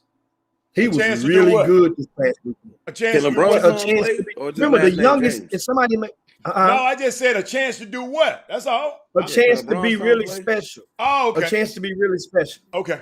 His You name ready? is Mercy Miller. He's Uh-huh. number 7. He played with JL3. Now, I don't know if it's permanent or if it's temporary, because you know what I'm saying. Master P has a residence in Houston as well, so I don't know if Oh, I he's thought talking about he the rest of the summer or not. he wasn't a Scally dude. Hey, man, let me play this video. Chris crazy. I'm going to play the video, man. Chris is something else, man.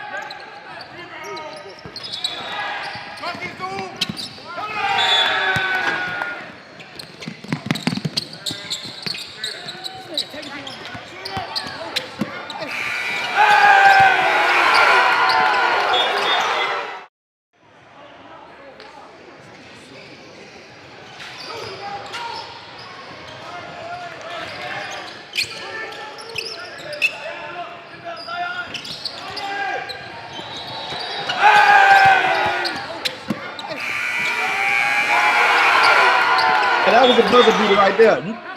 Oh man, I got you off mute, Jimmy. They can hear you now.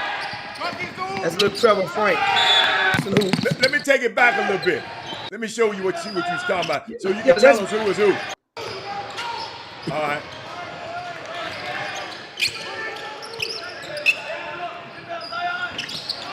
Jimmy, you ain't said nothing. Oh, I announced my phone. That was that buzzer beater that did not really beat the buzzer. That and still. So y'all mad at This y'all monkey mad at right the here, refs? that's the little kid from Silsby, Hatter. That's the kid from Silsby who killed on Jack Case. That bucket right there. Of course, that's Max Levels. That's the game winner over the Houston Defenders. All right, But I'm anyway, gonna we watch come that. on I'm back. gonna watch that. I'm But- gonna watch Yeah, that which one was person. LeBron's son? But Which Jimmy, one was LeBron? LeBron's he was son number- went out there, was he? Yeah, he was number 7 on the bench when the video first started. Oh, he was on when the the bench. video Okay. first started. He was on the bench. Well, you can't see his number. Yeah, huh? Hey, he was on he the talking about he bench. was on the bench. But hey, Jimmy, No. I He love got, y'all. he I got, can't. he Jimmy, got injured. J- He got injured, Oh, and they okay. didn't even hardly play it against that last game against the Houston Hoops. Okay. So he had ice on his leg, but I don't like Chris Walker, man. Why you don't like me? I'm just saying. I don't like how you acting, man. Just because his last name is James don't mean the kids can play. I'm sorry. I'm sorry, bro. No, It but- is what it is. now, Chris, yesterday we one of the topics, of course, we talked about was the name, image, likeness situation.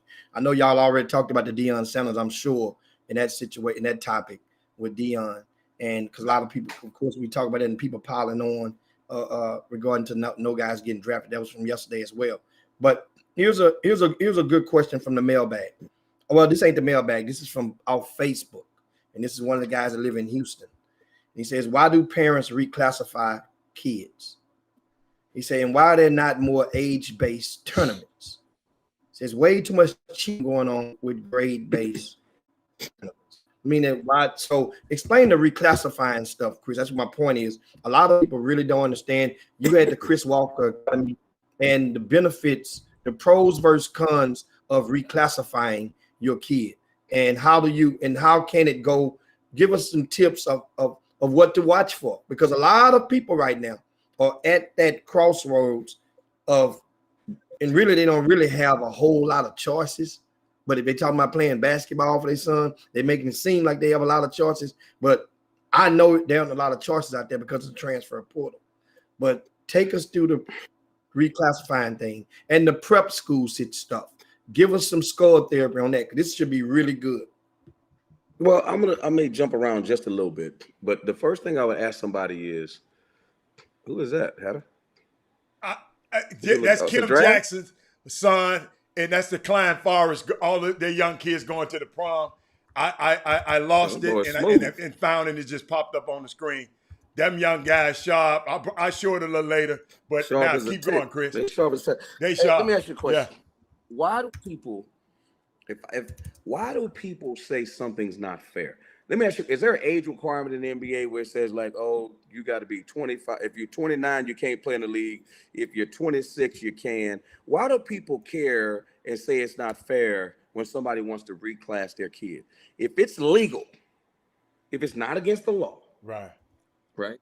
And you say, you know what, I want to keep my kid back because he has a better chance of getting a scholarship or having a cost-free, not free, a cost-free education. Or I got a better chance of putting my kid in the right situation, moving from school, holding back a year. Where do people get this fair mess from? It's not right. Yeah. It's not right.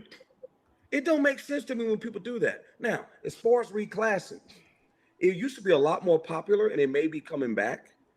But if I, as a parent, had a chance, if you told me, Chris, your kid is the number 100 and you know what? I'll tell you who I did it with. Nigel Russell. You remember Nigel Russell?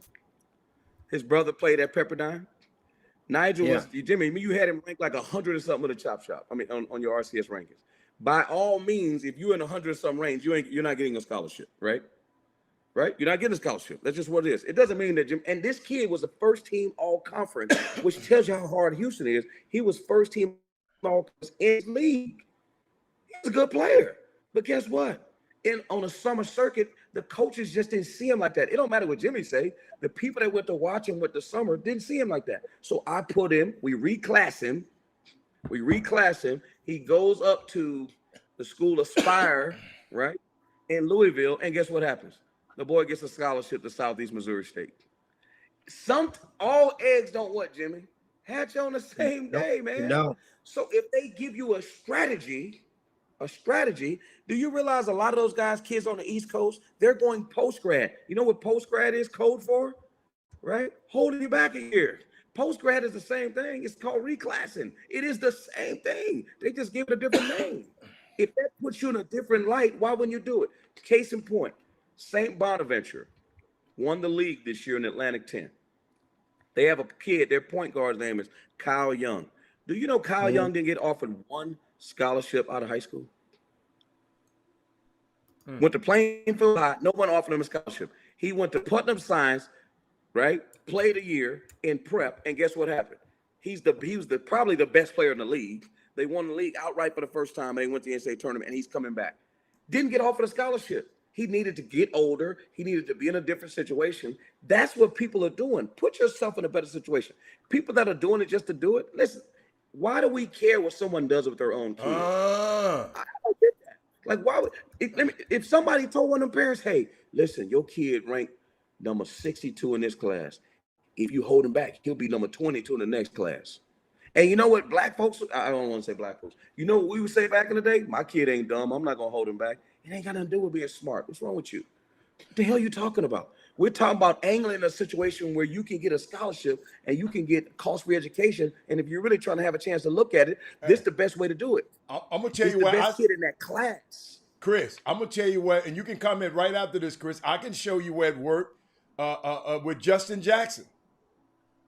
It worked perfectly with Justin Jackson. He wasn't the first. Okay. The first was Gerald Green. Okay. Dude, the first was Gerald Green. The second was DeAndre Jordan. But Jimmy, let's not even talk about the guy. DeAndre Jordan repeated the 9th grade when he went to Episcopal. So that's why he had to go to the Christian Life for the 12th grade. Okay. Correct. What'd you say, Chris? But let's not talk about those dudes, right? Because that's the problem. We put the conversation on the guys that made it to the league. Okay. There's hundreds that don't make it. But I don't know those guys. The reason I know these guys, I don't know the hundreds. Exactly. I don't know those guys. Right. But my point is, if people are doing it just to get their kid a scholarship, that's a great reason to do it. Cream rises to the top, man. The college coach don't care. I don't understand why it's not fair. Why? Because you can't win a 12-year-old tournament? I promise you, a college coach told me this. I don't know how truthful he was, but he was serious. I don't know how serious he was, Chris. He said this. A head coach told me, man, I'm going to hold my son back when he's young 2 times. I'm going to prep him. I'm gonna do all. He said he's gonna be a 21-year-old freshman when he get to college. Exactly. Because guess what? The college rules don't care. So, and Right. guess what? A college coach. Think about this. Think about what's going on in college basketball right now with the transfer portal. You got guys signing kids that have been in college 3 and 4 years and not taking a freshman. You think they care about somebody reclassing? I didn't realize how. Participation trophy mess, man. Chris, Chris, I got a question. Did DeAndre Williams reclass? He gonna be Probably. 27 next year. I think Yeah, at Memphis. Hey, Yeah, let me ask you a question. he did an extra year.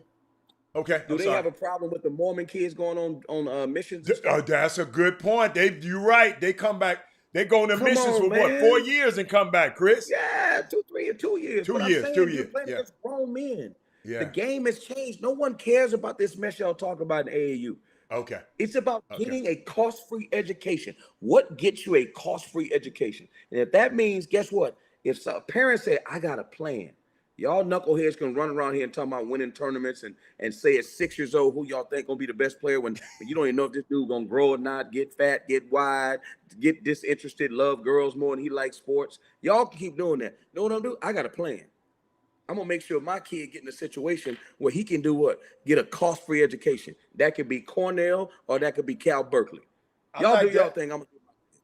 Stop trying to make it seem like everybody trying to legislate how people should parent their own kids. Man, get out of here with that nonsense. It's not fair that this kid gets held back. Hey man, go play football then if you don't like it. Here's what I think. Here's what I think. The most of the problem is based on that post, and that is, and I'm gonna get your thoughts on it. When a kid, let's say an unsigned senior right now, right? That was an attempt about 15 years ago to put a cap or curb on this stuff, because I remember at live events, remember that the NCAA made it whereas if you were an unsigned senior and you were going to play in the live period, you had to have a letter on the note on the letterhead of the school that you, and had to be in, like saying that you was enrolled there. They tried to do it, but at the same time they realized there was no way, because everybody had a printer at home and everybody can go and make up some letterhead, and there was no way to prove that a kid was enrolled or not enrolled when you're talking about Jim, and why would you if you got a summer left and people have scholarships, why would you stop them from getting a chance to fill their roster? That's what the transfer portal is. You're giving them another summer to fill their roster. That's their last chance. So why would you negate that? So you know what, Jimmy? I wrote a bunch of them letters and all my kids went to school. It's a terrible rule. Well, they stopped doing. Remember, they backed off of it. The NCAA years ago, they attempted to, and realized it showed you how clueless they were in regard to not what they were dealing with. Now, here's what I think a lot of people are discouraged about. This is the teams. If you're an unsigned senior, put it like this, Chris, and I've said this before in the Chop Shop, and this is something really, really, it's going to really make you say, If you got a really good player in the 9th grade, what do you normally tell that player to do? What did Tremont Mark play when he played for you when he was going in the 9th grade? 8th grade. He played 17 as an 8th grader. He played up, right? Okay. So As an 8th in the grader, 10th grade, going to the 10th grade, when he should be playing 16U, that same kid is going to play what? Up, right? Yes. So that now come back that last summer going into the 12th grade after 11th grade year, that same kid now he's playing semi up because there are unsigned seniors playing on other teams, but he's playing with his grade now. So he's playing up, but it comes with an asterisk. But let's say that young man does not get that Division I, doesn't sign anywhere. So he doesn't sign anywhere. Everybody backs up off of him, which there's one kid like that in every city every year. Everybody back off. They cool off on his recruitment. He has no Division I's, or his academics aren't in par. So what happens now? He decides he's going to play grassroots basketball while he's in the 12th grade in that spring. What is he playing now? That same guy who played up as a 9th grader, up as a 10th grader. Now he's a senior about to graduate. Know what he has to do? He has to play down. He's playing down now. So now what happens is those other teams, a lot of teams in the scenario like that, they're saying, well, my thing is, which I already made an attempt, and I will continue to attempt on next year's spring icebreaker to do the same. And that is, I included what they call the 12th grade division. That means if you're in 11th grade, you want to play up, keep playing up. But the 12th grade only can play in the 12th grade division. Why that is means that? Now, Why? Well, I'm saying when you sign in events, right? It's one thing. It ain't an age. Remember, I said grade. Remember, that's a difference. It's too hard to curb the grades. You can curb. I mean, the ages. You can curb grades. Meaning that if I'm signing up as a 17U team, that's what they call it. What is known as kind of like how we doing AAU versus grassroots basketball. Everybody knows it's 17U, but 17U is actually 11th grade. That's what it's supposed to be.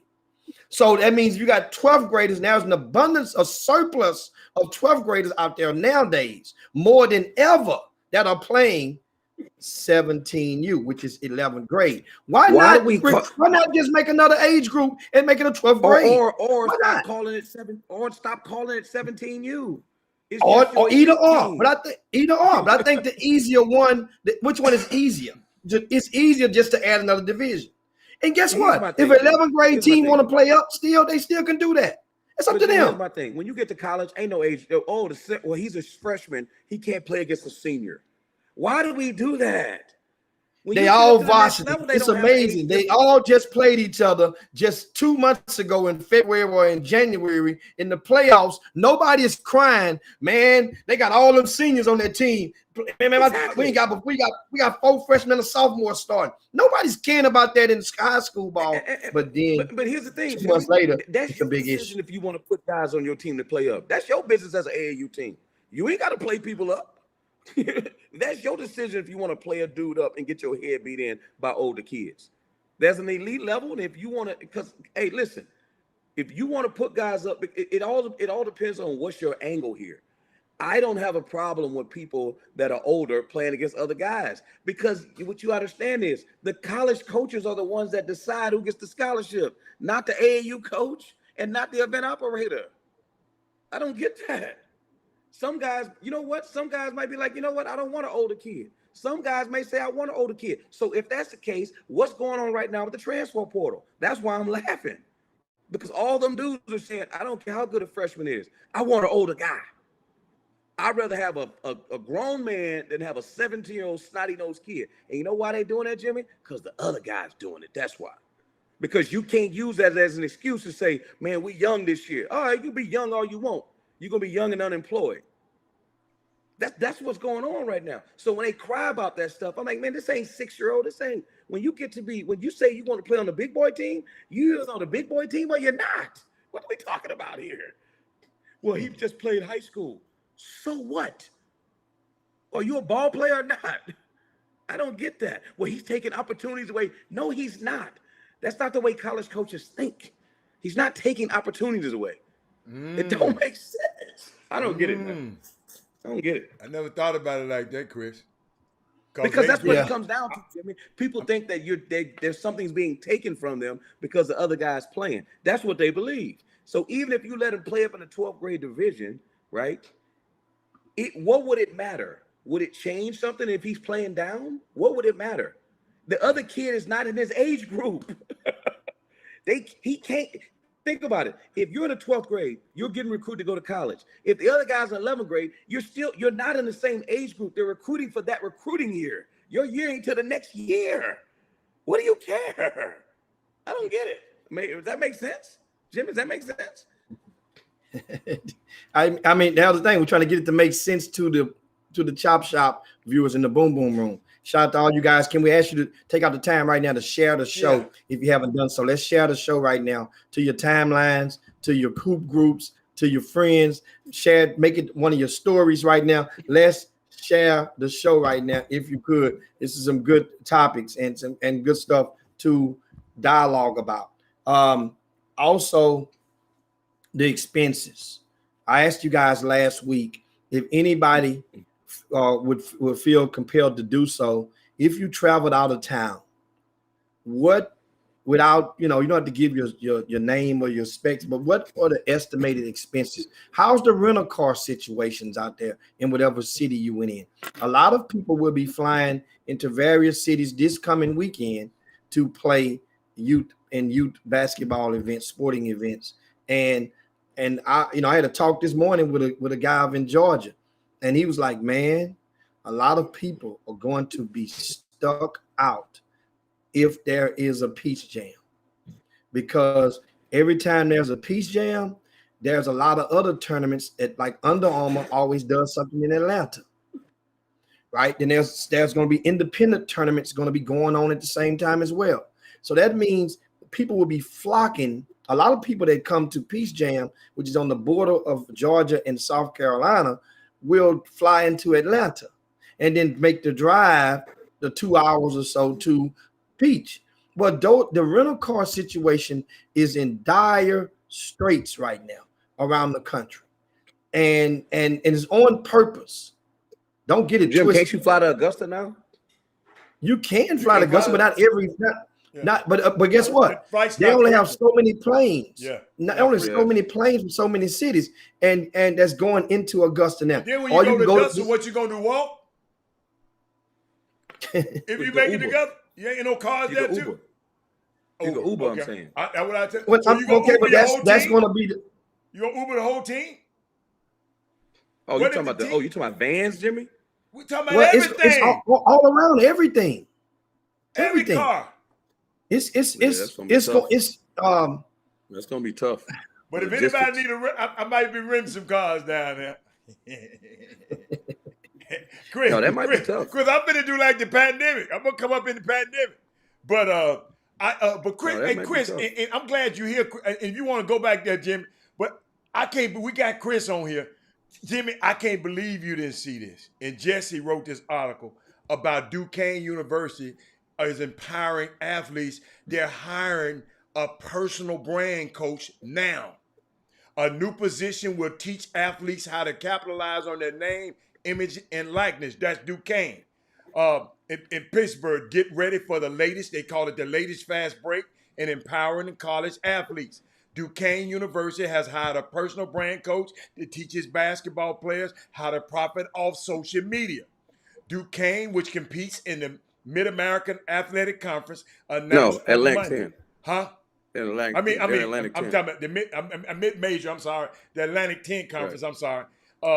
The guy name is Jordan Rooney. He will work with the student athletes to navigate the upcoming NCAA rule changes that will allow them to earn money from their name, image, and likeness, also known as the NIL. Players will soon be able to be paid for such things as endorsement products, appearing in commercials, or signing autographs. Wow. Well, now, before Chris get into it, a lot of schools will have, that's part of the proposed rule. A lot of schools who have it in their budget will hire that position. But these people here doing it now, right now. They started Monday. They started now. This dude is teaching them now what's gonna happen in the future. In other words, they want to change. They want to be ahead of the curve. I said, wow. It's the first of its kind, Jimmy. They said this Duquesne move which is called the first of its kind, is designed to get ahead of the changes and help athletes use their social media for more than just cashing in on their Instagram followers. This comes as it's crazy. They about to create some jobs for somebody. Somebody else about to make some money. That's all they did is create another line item.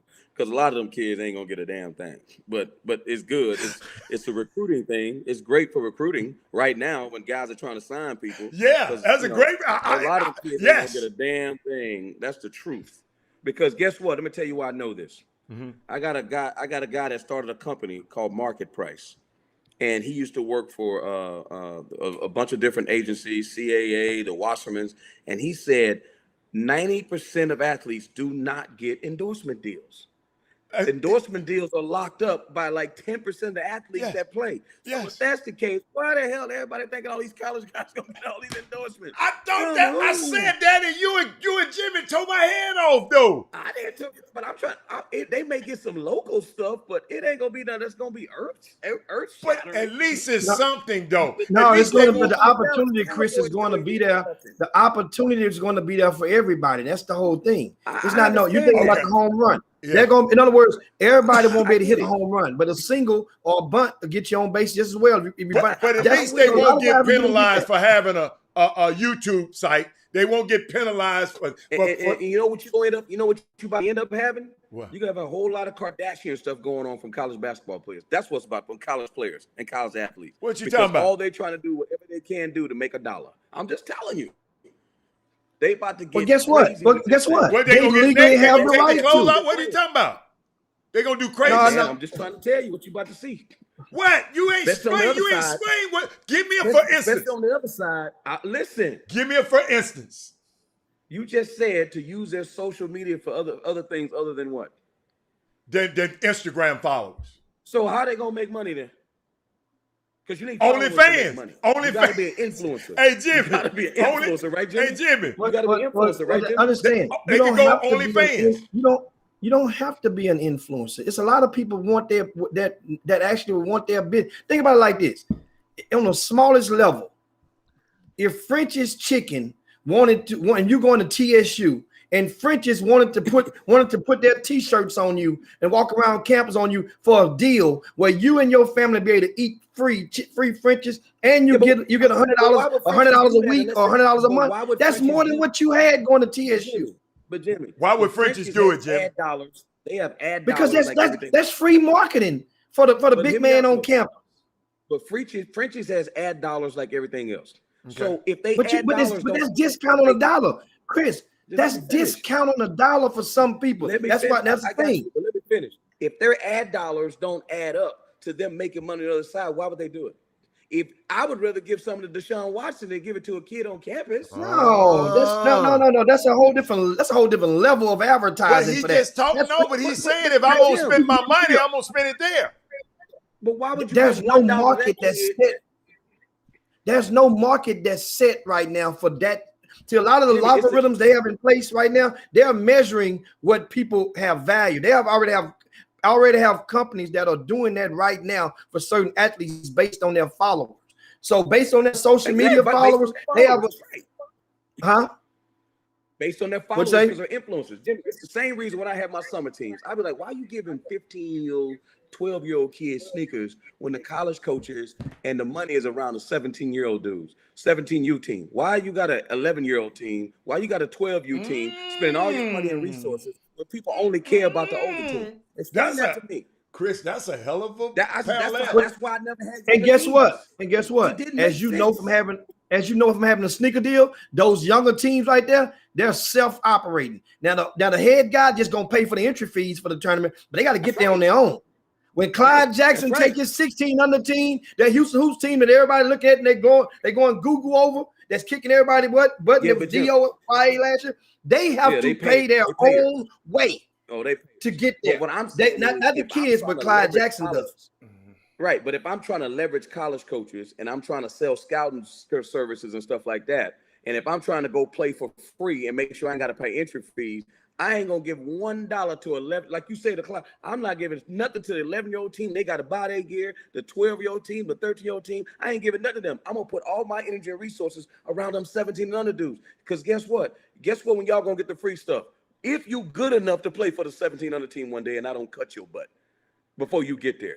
That's where all the resources. So what I'm saying is, if I'm Frenchies, I get it. Give some dudes some shirts at TSU, but for what? Dude, Is it better to hold give on. it to Deshaun Watson? Chris, hold on, Chris, hold on, you no, still- let me finish. You Hold on, still let me make missing. it fast. You I got missing you. something. Let me make it fast. Isn't it better to give it to the worst dude on the Texans than give it to a football player at TSU? Dude, that's gonna cost you 50 times more to give it to that guy there. Not to the We're worst talking dude about on the budget. Texans, We're Jimmy. talking about listen. We're talking about $100. I gave you a scenario of $100, not $100,000. $100, you can get a guy that's playing for TSU to wear a French's shirt if he has. And guess what? What if he have 25,000 followers? So that means this what? That's just like passing out a flyer to 25,000 people to come and eat at French's. That's advertising. That's a discount on $1. I just made a comment that 90% of professional players don't have any endorsement deals. So if the worst dude on the Texans is wearing a Frenchie shirt, he'll take that $100. That's my point. Okay. Let me turn the hand back right now. I'm gonna show you something real. I'm gonna give you some realistic thing. Let's say if this NIL was activated 12 years ago. We're talking about third ward now. Let's say Jack Yates High School, which had captivated the entire state of Texas, well, specifically Houston and the country with that story, that magical run in 2010, which they went undefeated. You mean to tell me Snap Peters? It wouldn't work for Snap Peters to be an influencer. There wasn't no social media. Just understand, there wasn't no way to measure their social media because it was none to measure it off of. That we have now. Joseph Young, Snap Peters, those kids and those guys, even a Greg Wise, they could. That was a fertile ground. You could make that same deal, $100, and all you can, and you come out and get a box of chicken every day. But does it? But Jim, you know this. You're a smart guy. Advertising dollars are to get people to come buy French's chicken. The question is, how you gonna drive people to come to buy French's chicken? They ain't trying to make them kids rich. They trying to make Frenchies rich. So the question is, how does that supposed to happen? That's what you said in the beginning. Peters a shirt or giving Andre Johnson, not even Andre Johnson. Like I said, the worst player on the 58-man roster. I'd rather have a Texans guy wearing a Frenchie shirt than having Snap Peters wearing a Frenchie shirt. Yes, but it's not gonna cost you the same. That ain't the same. That ain't. I'm saying they ain't an option. Said that they don't even get talent. They don't get no money, Jimmy. The practice squad dudes will take that 100. Them practice squad dudes. That's my point. But that's what I'm saying. But those people understand. People in third ward love their TSU and their Jack Yates. So what I'm saying, let's say and take it over to DFW, our DFW people watching right now. If Thibodeau's Cajun or seafood place that's 3 blocks from Duncanville High School, and let's say there's a kid that's going, and let's say Michael Peavy is in town, or let's say, one of those Duncanville alumni kids, they get them the same $100 deal, and then you're gonna have a party in our place. You're gonna retweet a flyer once every week. They wouldn't turn that down. That would be more beneficial to them because that way now the community get a chance to meet one of their own and go with one of their own needs. I guess I understand what you're saying, but the investment, the budget isn't the same going equally. I'm telling you right now, Jim, the team down in Texas versus that guy. You take the practice squad from the Texans, them dudes that ain't making no money, and you get somebody from French and be like, listen, man, I'm gonna give y'all X, Y, and Z to go do this for me. They will do it. So you tell me they rather have the state championship team from Yates, or would they rather have the practice squad from the damn Texans? It's not the same money. You keep saying that. The budget ain't the same. What if all I got is $100 a budget, Chris? What if all I got is $100 a budget for this? What if all I got is $100 to budget per week? So then how the hell am I gonna get a Texan guy for $100 a week? This ain't the same. No one's giving him nothing. No one's giving him anything. They're not gonna take that. Jimmy, no one's giving him nothing. I'm just saying they don't make no money. I mean, we're gonna see how much they're gonna make. We're gonna see. Hey. Do you understand that some people in business are going to just some people? That's the key to it is the NCAA is going to stipulate if you are a booster, you can't do nothing. That part is already going through because everybody a booster or something. That means nobody can do this. But guess what though? It's just like coaching in grassroots basketball. You can't coach your own kids in certain states. So that means you just got to get on the team like a Stephen Woods who coaches with the Houston Hoops, where ain't no Hightower kids on that. You got to get on that like Coach Guidry with Houston Defenders. There's no Westbury Christian kids on that team. You just got to find it's a way. But a lot of people are going to help their own. That's what I'm saying. That means investment is what they're just gonna help their own. Disagree with that. I don't get. So that's all I'm saying. And that little drop in the bucket is gonna be good for that Jim, kid. You just said if you're alumni, you can't do nothing. No. If you are a booster, not alumni, if you are a booster, you won't be able to do nothing. Tell everybody what a booster is. If you that means you're donating money back to the program. You're giving money back. If you give money to the school, you're a booster. To the school. To the school. Think about it. You're giving money back to the school. You're a booster. So that means your booster can't do it. Which that makes sense. I understand that. That don't make no damn sense. If you give money back to your school because you love your school, you can't help the athletes and you can't be a part of it. That's a gray area, Chris. That's a gray area because they didn't open. You understand that as anybody, as a college coach, you definitely should understand that. Jim, you can't leave that window open for the guy. You can't do that. All of the new people that graduate, they gonna say, "Hey, don't become a booster. Don't give the school money no more because if you give the school money, you can't help the athletes." That don't even make sense. That means all the new people ain't gonna be boosters. So how the alumni gonna raise money? I mean, Chris, understand something. That rule will be put into place. It's not the ink hasn't dried yet on it, but it will. It's that's not even being disputed from the NCAA. It's put into place. Let's say LSU. That LSU is the only major Power 5 school in the state of Louisiana. Yep. If they want a kid, right? And Louisiana Tech is battling for the same kid. Louisiana Tech would not have a fair chance in hell based on the boosters. That means if boosters could give deals with the name, they don't have a fair chance now, Jimmy. They don't have a fair chance now. No. Understand something. That means they would never have a chance because now you can go and you go funnel your money. Your boosters gonna rally up and they're gonna make sure that everybody, because they're already giving the money anyway. So now they're going to give the underground money, and then they'll report half the money up top. They'll work a deal. They're giving the rest in cash under the table. That's kind of like how. So you can't do that. You can't do that. So that means the guys got to get endorsements. They're gonna get it the old-fashioned way. That way they're gonna keep it up above the belt. I understand that. And so, but that's here's my thing. Here's my take, man. First of all, LSU will always have an advantage over Louisiana Tech. I don't care what happens. But I tell people this all the time. Hey, man, there are millionaires that go to La Tech, too, that went to La Tech. There are guys that have money that went to La Tech. But if they're a millionaire, Jimmy, they probably are a booster of La Tech. You know what I'm saying? They probably give back. So those same guys have been eliminated. If you're a car dealer and you went to La Tech, you probably give money to La Tech. That's why it's BS what they're saying. Either the boosters can help their own school or they can't. I don't get what they're saying. No, but that's Chris. What think about what you're saying? Think about what you're saying. So you want to make a rule to endorse big fish eating little fish up. You have to at least make it where it's fair game. Where it's fair game, where little fish can have a chance. Jim, it's not fair now. What are you talking about? They're not making no. It's not no legally, not fair illegally. That's a different whole thing. I'm talking about making it fair with legal. Now Let me ask you a question.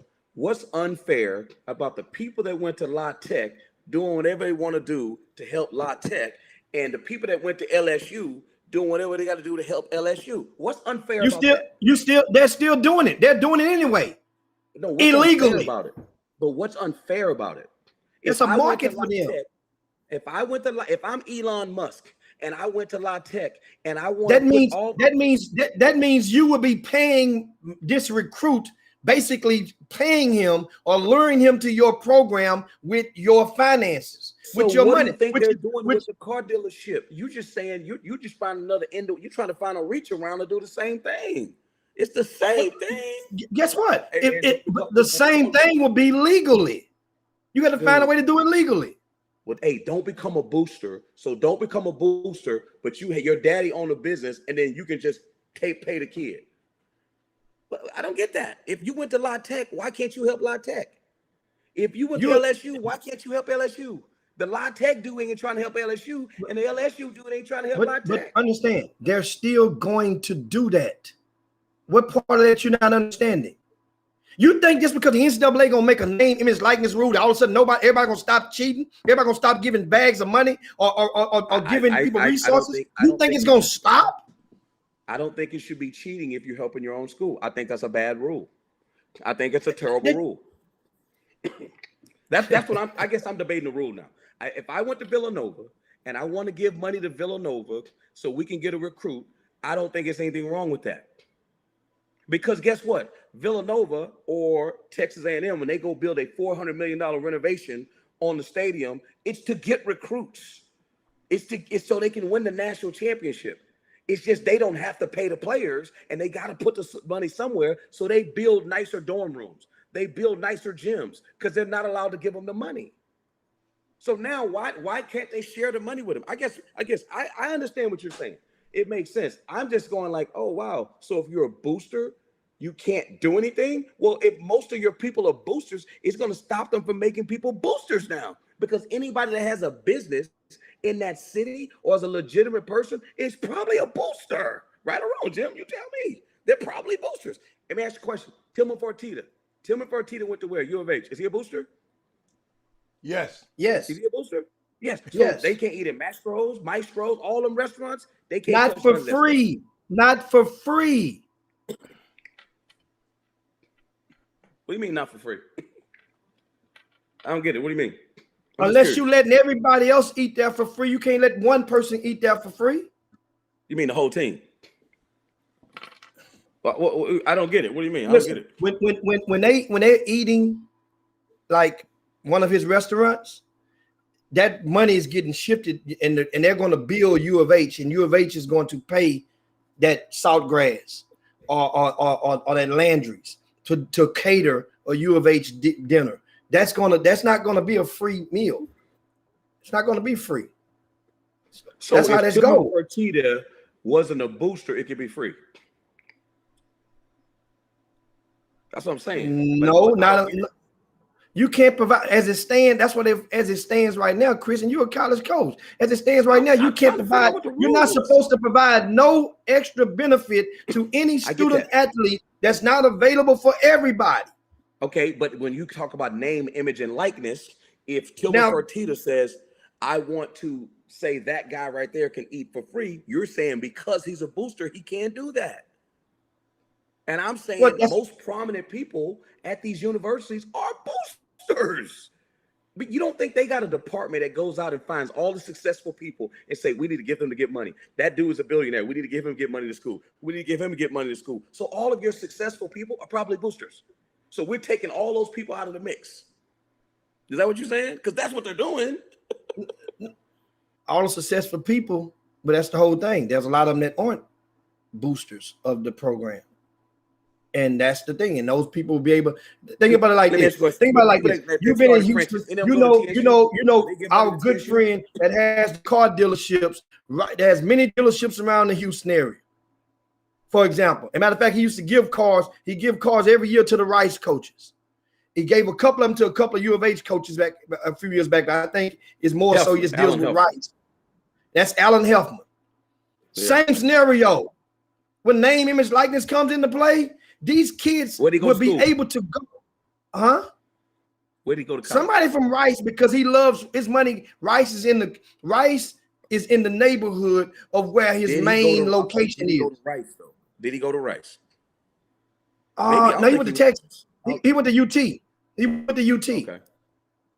Right. Now his son. So he.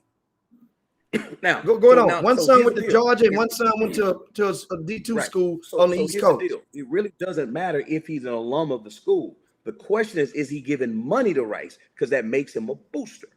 It doesn't mean you're an alum. If you give money, you're considered a booster. So the question is, does he give money to Rice? On Rice, he gives the coaches. He's a dealership. Every school has a pretty much in there. Nowadays in Division I basketball. Division I sports. Every other program has a deal with the car dealer. Every other one has one because it works for the car dealership. That's just good advertising. It's good, Right. So, and with he gives some of the coaches. Well, I know the head coach gets a vehicle to ride in, a courtesy. They call it a courtesy vehicle. It's like a 6-month lease or 1-year lease. You bring it back, turn it in, get another one, they re-up you. And that's kind of like a lot of schools do. Well, yeah. So if you are the supplier of those vehicles, then I would assume that would probably go up under the umbrella as booster as well. I don't know for sure, but I'm assuming that it probably would. So that means if he wanted to do something with a name, image, likeness of a student athlete, it couldn't be a Rice kid, but it could be a U of H kid. I guess I'm fighting a rule where it doesn't make sense to me, but it is. I'm gonna let it go at that. It just makes no sense to me that if somebody went, I guess whatever we could table it for another day. But it's a good conversation because maybe people aren't going to get as much money as we think, or maybe they will. I don't know. But my thing is this: if I'm already, let's say the market is $1, and I'm already can get you for $1 under the table. I don't have to report that dollar. You don't have to pay tax on that dollar, nor do I. That dollar is gone under the table. It's cash money. Well, if now at the name, image, likeness, the same people who dealt in cash, now they would, if they have the option, if they chose to be legit now, they can come up to the top of the table or above water and say and work a deal out and seek that deal has to go through the compliance, it has to go through the NCAA, it has to go through all the channels, and that way now your deal has to be in fair value. That's the key word. They're gonna say fair market value. I don't know how they're gonna determine that for certain schools, but I'm quite sure they have their own way. Fair market meaning that if the market is $1, you can't go get his kid $10 for the same. Right. Same source. Right. I got you. So my thing is, I'm thinking on the NCAA with this stuff right here. Why would I go? Why would I go and choose to do it above the table and pay taxes on both sides? That means the kid got to pay taxes, which I really don't care about that. If you're the business, you're the endorser, you don't care about that. But you got to pay tax on that money now. Otherwise, you just giving it out free to them. And the question is, what do you get? And the question is, what do you get in return? So they're going to be looking at it's an expense to them. No matter what, it's an expense. It's an expense. The question is, what do they get in return? Because that's what they'll start factoring in. Okay, I know they winning and shit, and I'm spending all this money, but I'm not getting no customers. I'm about to lose my business because I'm doing X, Y, and Z. Remember, Chris. Remember, we going back. We talking from the angle of the dirty booster. What would a dirty booster getting in return anyway? Before name, image, likeness. What is that dirty booster getting in return? As many dirty boosters out there as you make it seem. Yes, it is. Yes, it is, because this ain't a basketball rule. This is a collegiate rule. Okay. Football. I'm glad you football that. trumps everything. So the dirty booster. At which school? Oh, just the Tuscaloosa rule. Now, I love Nick Saban. This must be the Tuscaloosa rule. So that's good topic, guys. You guys get what I'm saying. Do your homework and pay attention. Also, want to get ready to wrap it up. I want to remind you guys tonight in Houston is the Houston Area Basketball Coaches Association will be hosting their annual doubleheader of all-star games, and we have the rosters, complimentary rosters, are posted on the front page of rcsports.com for you. I even put the jersey numbers that each kid will be wearing tonight. I have the jersey numbers, and here's a copy of one of those rosters that you can see. You guys see this right now, which is good reading for you. And print yourself a copy. I have them both. It's two different games. One game on one side, one game on the other side. You be able to print it, and that games will take place starting at 6 p.m. Cypress Falls High School. The second game will be at 8 p.m. Once again, that's the HAPCA doubleheaders. A lot of kids around the area, and understand something, man. You're feeling so. I'm really going to applaud some of the coaches that show up for this, because this is a real buffet of what's left, like the non-Division I coaches that would be in attendance. And the thing is, a lot of these guys have hoop dreams. A lot of these guys can play and help some colleges. some non-Division I schools. That is a lot of these guys, and they are right now. No. It's some scrubs mixed in, but it's not. A lot of these guys can play. Don't say that. What? I'm just saying. No, don't say that. Chris, understand, Chris. Understand something. We have kids like DJ Richard, who's ranked number 3 in all of Greater Houston. He's playing tonight. Bowler. There you go. Okay. He's Where he going to school? Where's he going to school? Nothing. He's nothing right now. So he don't nobody recruiting him, and he's number 3 in the city. Number 3 in the city. Man, down. That means the city is down. No. You know how many schools? What he's doing right now is he's probably going to a prep school because we want to help. Can I say this again? But at the same time, these games will be live streamed for free for everybody as well. On what? So that means how can I watch? Play in the state. That the service that you use, that you watch the high school games on back when the season, you watch the high tower games. Yeah. That network. I want to say it. What is it called? NFSH, something like that. NFSH, something like network.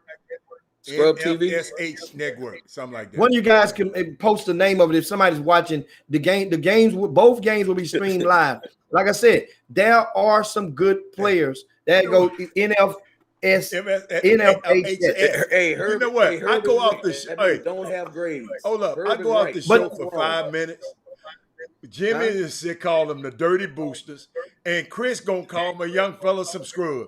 Hey man, whoa! All I'm saying is, if you're the number 3 player in one of the largest hotbeds in the country, and you don't have a scholarship, there is something wrong. Chris, that means something. That means something ain't right academically. That's what that means. Now it ain't the SAT because the SAT has been waived during the pandemic. SAT and ACT don't even matter no more during this year right now. So it has to be ain't but one other thing it can mean, Chris. So somebody didn't do their job and make sure he get his grades, but they took him to all the AAU tournaments and bought him KD. I got you, my bad. Hey man, you about to hey, I'm about to push this button, man. Man, you know I love my people, man. Everybody hates Chris. Jimmy, I'm not hating. I told you, hater back. The hater back. I told you, hater, the hat, and hater. I told you, couldn't. And don't have a scholarship offer. We got 27 Division I schools. He has. Some of them Chris, what you gonna waste your time? You got to have a 2.3. Oh, he ain't got a 2.3. Oh, let's stop talking about. I don't know the just you got to have. I don't know. I don't see this stuff. I can't speak on this. I can't speak on his academics. I just know you have to have a 2.3. Man, he can't have a C- in high school. What are we talking about him for? I'm done. But guess what? You just mentioned and gave a defense. You just turned into Alan Dershowitz on a defense with a defensive crusade about why people should reclassify. This young man is going to reclassify. Now you're saying don't do it. Don't do it. Now you're making a mockery of reclassifying. You got to pick and choose. You're absolutely right. He needs to reclassify. You left out some information because if you said that, then I would have said, "Oh, okay, yeah, he's going to be a reclass dude." But I don't know if prep school is going to take a dude with a C- average. That's just me. But you could, maybe you know one. It's already done. Huh? It's already done. Okay. Where you going? It's already done. Where you going? Quick, man. Hey, Chris. Go read the VIP news on RCS. That's what you gonna do. But anyway, it's time to slide down Dino's back. And y'all do this thing for these Tuesday, guys. We'll see you guys in 22 hours, man. Share the show on your way out, man. Thanks so much for watching, guys. For Chris Walker, Robert Hatter, Jim Hicks. We'll see you tomorrow. Peace. Chop chop. Hold up, Jimmy. I can't find the exit. Hold on, Jimmy. Oh, we still on, Jimmy. We still on. I got you. See you tomorrow. Bye. Jim Hicks. Rob Hatter. You are now tuned in to the Chop Shop. I'm Retro. Let's get it. We in the Chop Shop. We live in the Chop Shop. We talking sports talk, we live in the Chop Shop. We in the Chop Shop, I'm talking sports talk. So turn your dials up, it's live in the Chop Shop. We in the Chop Shop, we live in the Chop Shop. We talking sports talk, we live in the Chop